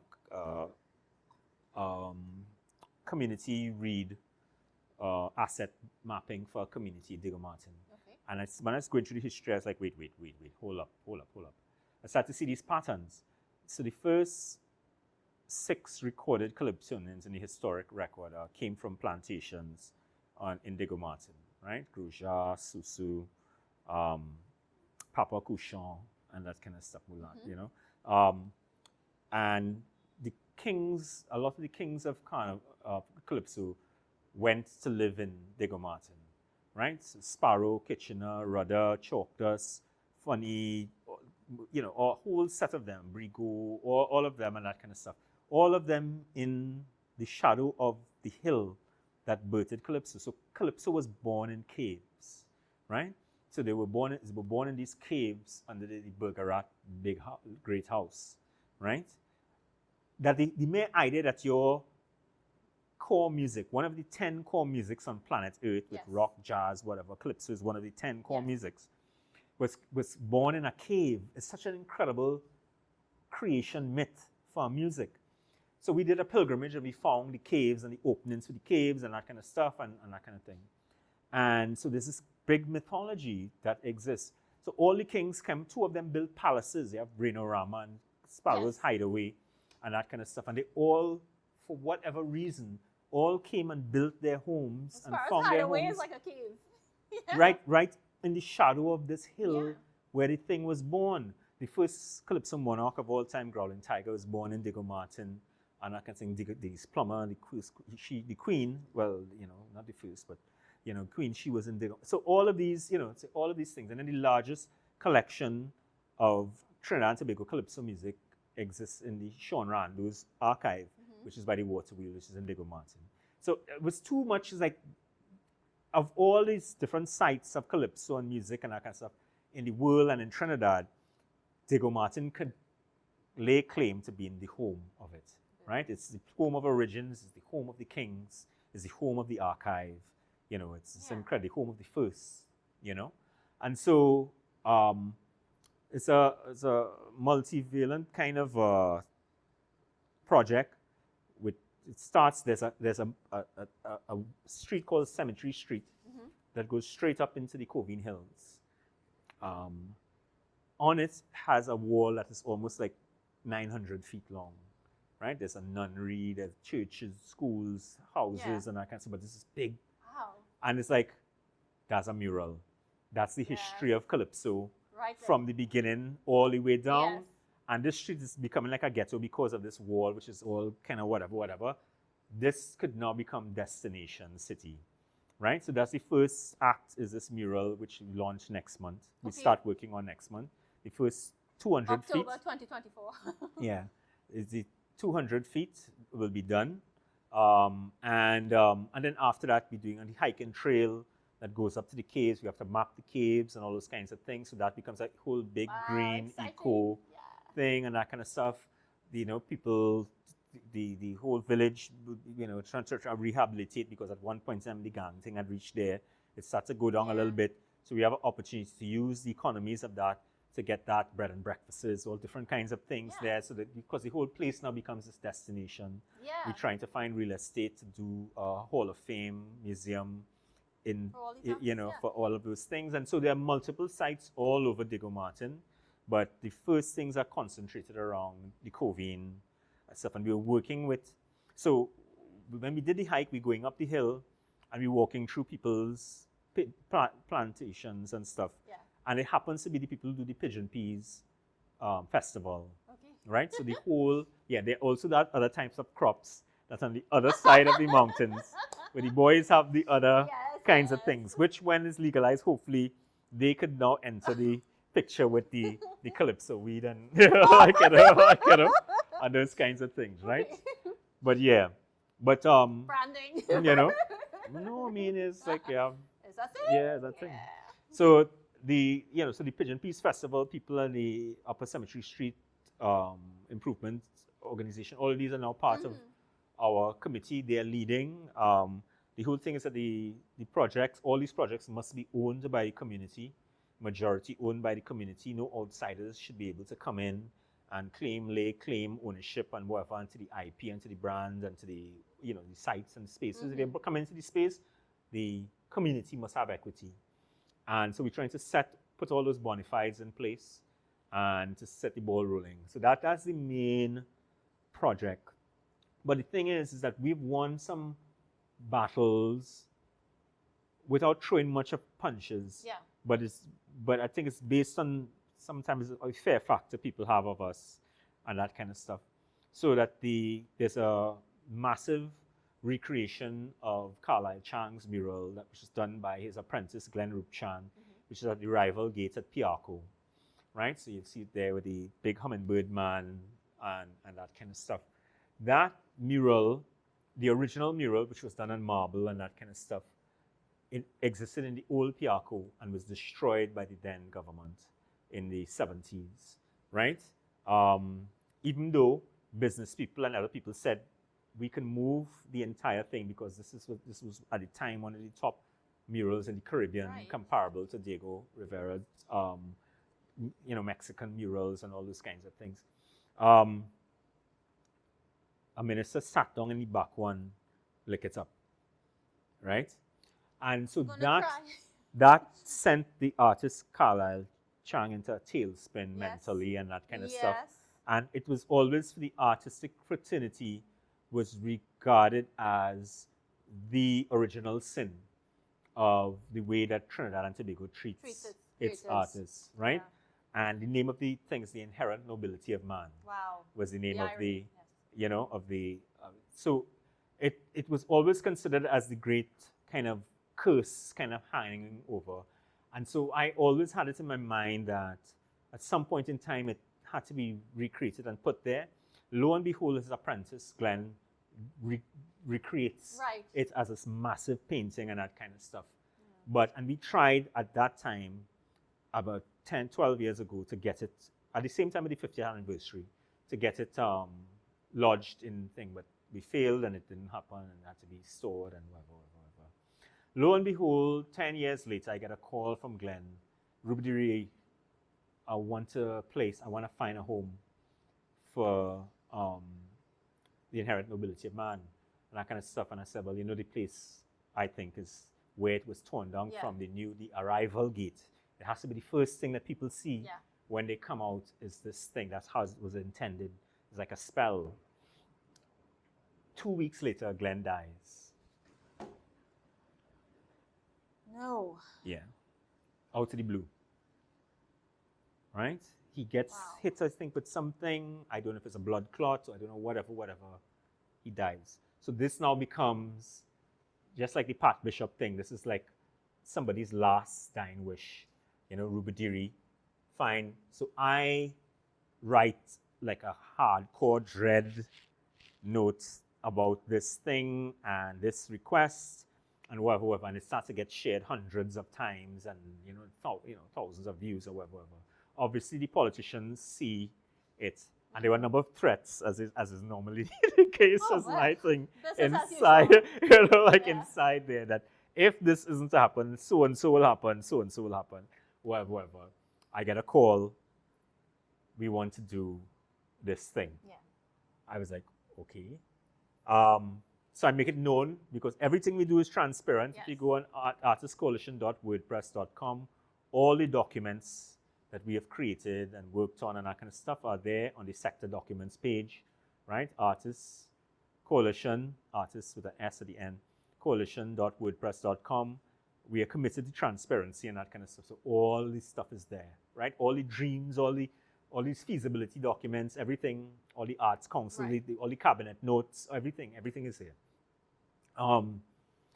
So I let people know, I got a call, they say they're going to do the thing, whatever. So now I don't want them to back out. So I want as many people to know so that people could ring. That's all they say, you know. Do the thing. Right. And they do the thing. Yes. I gave them a list of protocols. It's like, you have to have First Nation chiefs and shaman there to do the prayers and that kind of stuff because the character that is there is a hummingbird, but is a native, is a First Peoples, that kind of stuff. Yeah. You have to have this. You have to invite these senior artists. You have to have, and so 90% of the things they did. Right. And because it's a spell and it needs to be, they had to be done well. So they, I gave them the ingredients, and they did. So we had wins like that. The Monuments Committee that happens now, the changing the things in the coat of arms, the Columbus statue might come down. All these are wins, things that we've been battling for. It might not have been like the big foreground things, but these are things that we, the Emancipation Support Committee at sometimes Mahasabha, some of them, we have different allies from, who have all been fighting for particular parts. But all of these are, Winifred Atwell Auditorium, the Queen's Hall, stuff and those kinds of things. These are wins. These are things that at one point in time was not within any government, didn't care, two rats, boomsy holes about any of these things. And so we won. We've been winning things based on legacy, heritage, and heroes, right?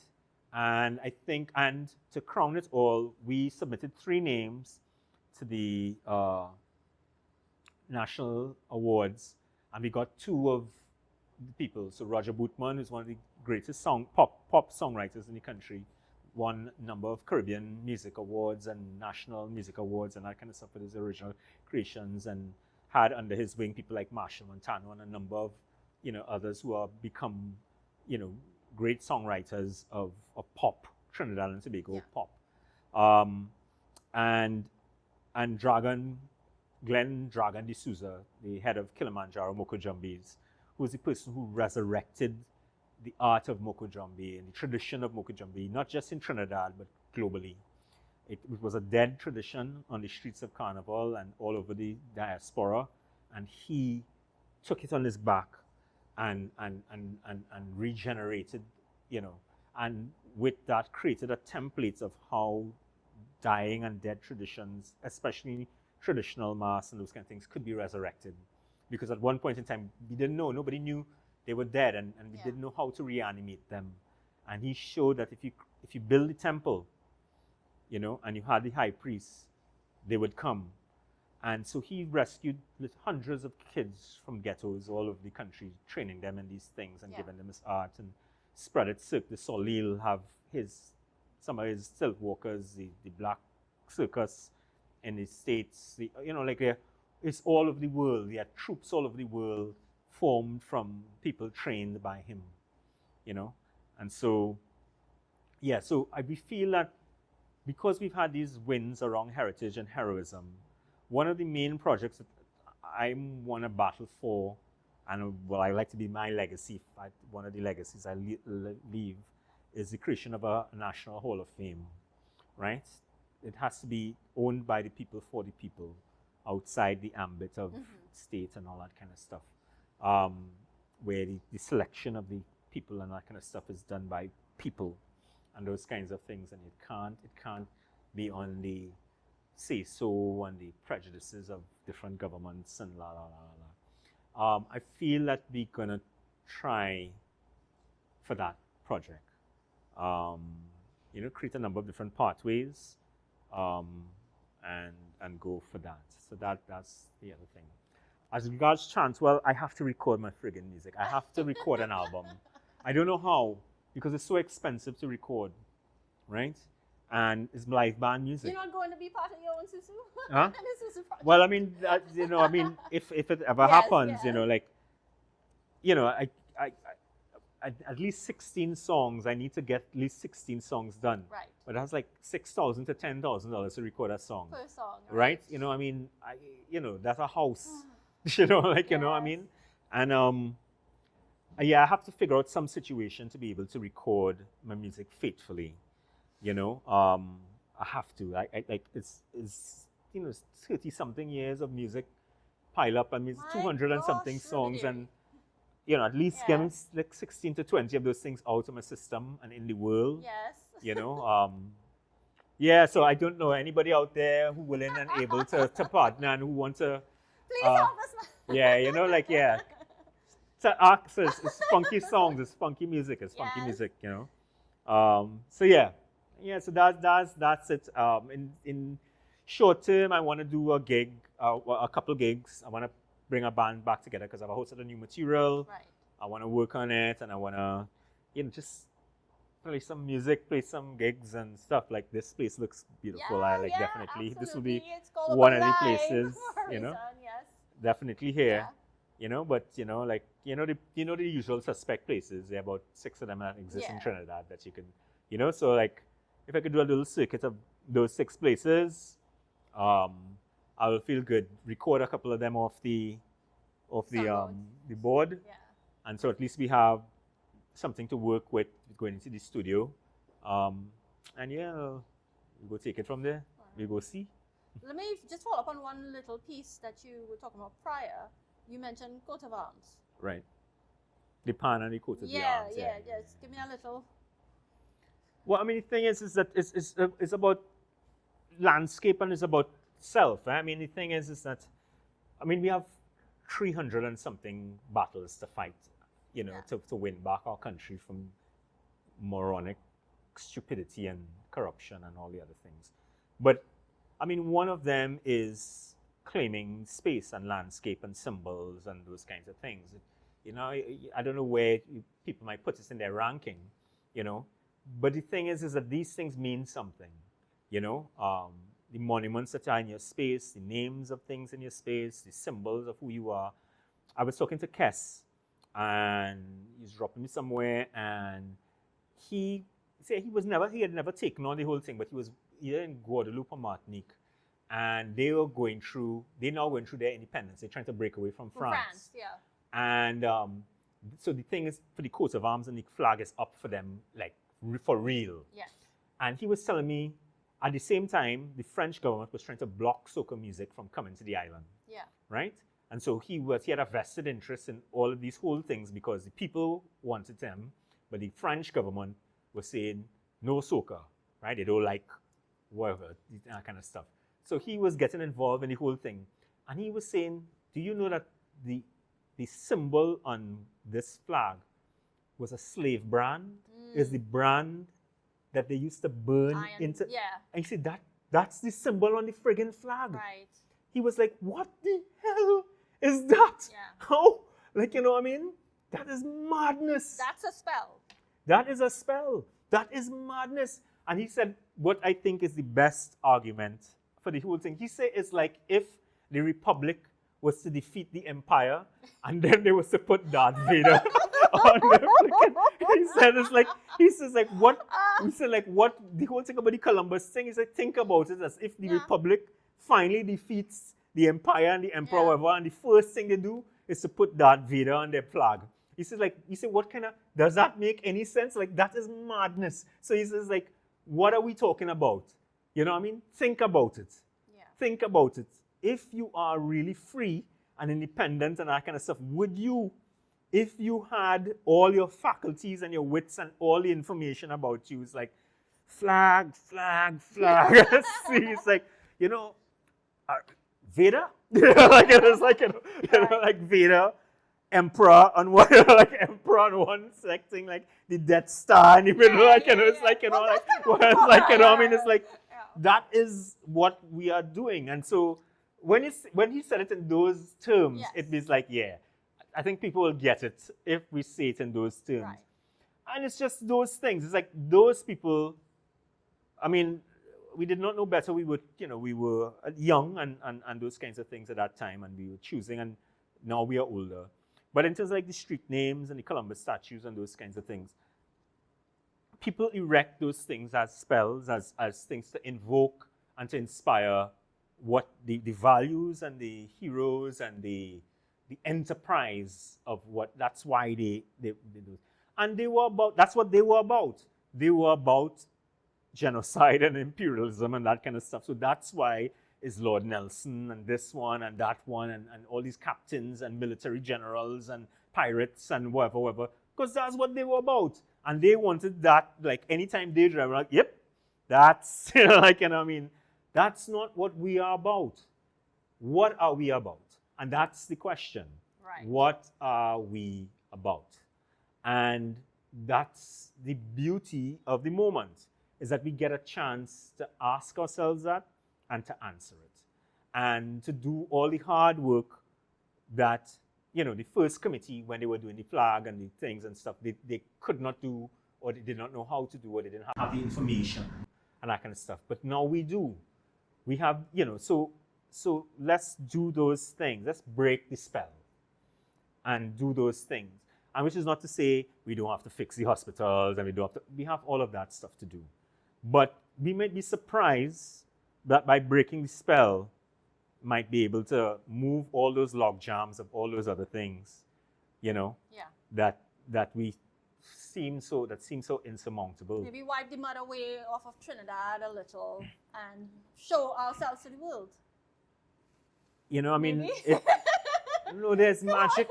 There is magic. Look, we rename a little auditorium inside Queen's Hall, the Winifred Atwell stuff, auditorium. And Elton John materializes I know, I was out of thin air and says, like, this is his idol. This is the person. I was Without there, this was woman, amazing. there is no Elton John. Yeah.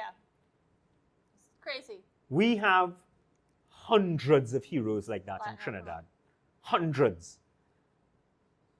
Beryl McBurney, Pearl Primus, Di Allian, the mother of Caribbean dance, the mother of African dance in America, and the mother of Chinese modern dance.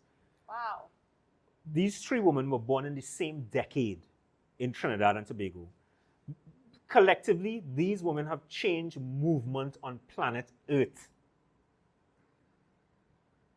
all the black influence of black dance in American dance and modern dance is pearl primers. The whole folkways of Caribbean dance and stuff is Beryl McBurney. The whole curation of Asian dance and Chinese dance is Dai Alien. 3 women from Trinidad. You ask anybody in Trinidad who's Dai Alien, who's pearl primers. They even have a brick with any one of their names or anything anywhere, wherever. They have statues of some of these people in other countries and those kinds of things. Faculties named after them and that kind of stuff. Here, crickets. We have hundreds of heroes like that. They have subcontinents and people who have one folk hero. For the last 7,000 years, they're celebrating the same man, whoever. We tripping over heroes. Yeah. Almost 20 medalists in the Olympics and stuff. Subcontinents, major things, no medals, whoever. We just get vexed and think when men gets gold and think, what's wrong with you, boy? Ting, I get silver. We so spoiled. You know, and so we're ridiculous. And when you're that wasteful with your genius, when you throw away and discard your genius like that, you leave the way for you to be led by your worst. So you throw away your best, and there's no record of your best. There's nothing in the landscape, no monument, no institution, no media, no nothing. And so what you've left now is for the worst. And so that's what has happened. Our worst have emerged and are leading on the streets and in all the corridors of power and that kind of stuff. Well, we need to resurrect the inherent nobility of man. Well, thank you. I like that. Rubadiri. Yeah. Come good there. That's Thank you so much a perfect for being ending. here, and I hope to have you back later on. Sure, sometime no problem. And this has been Aneela's Mic. That's Music Industry Conversations. Please like, share, subscribe, and comment. Bye, all. Bye.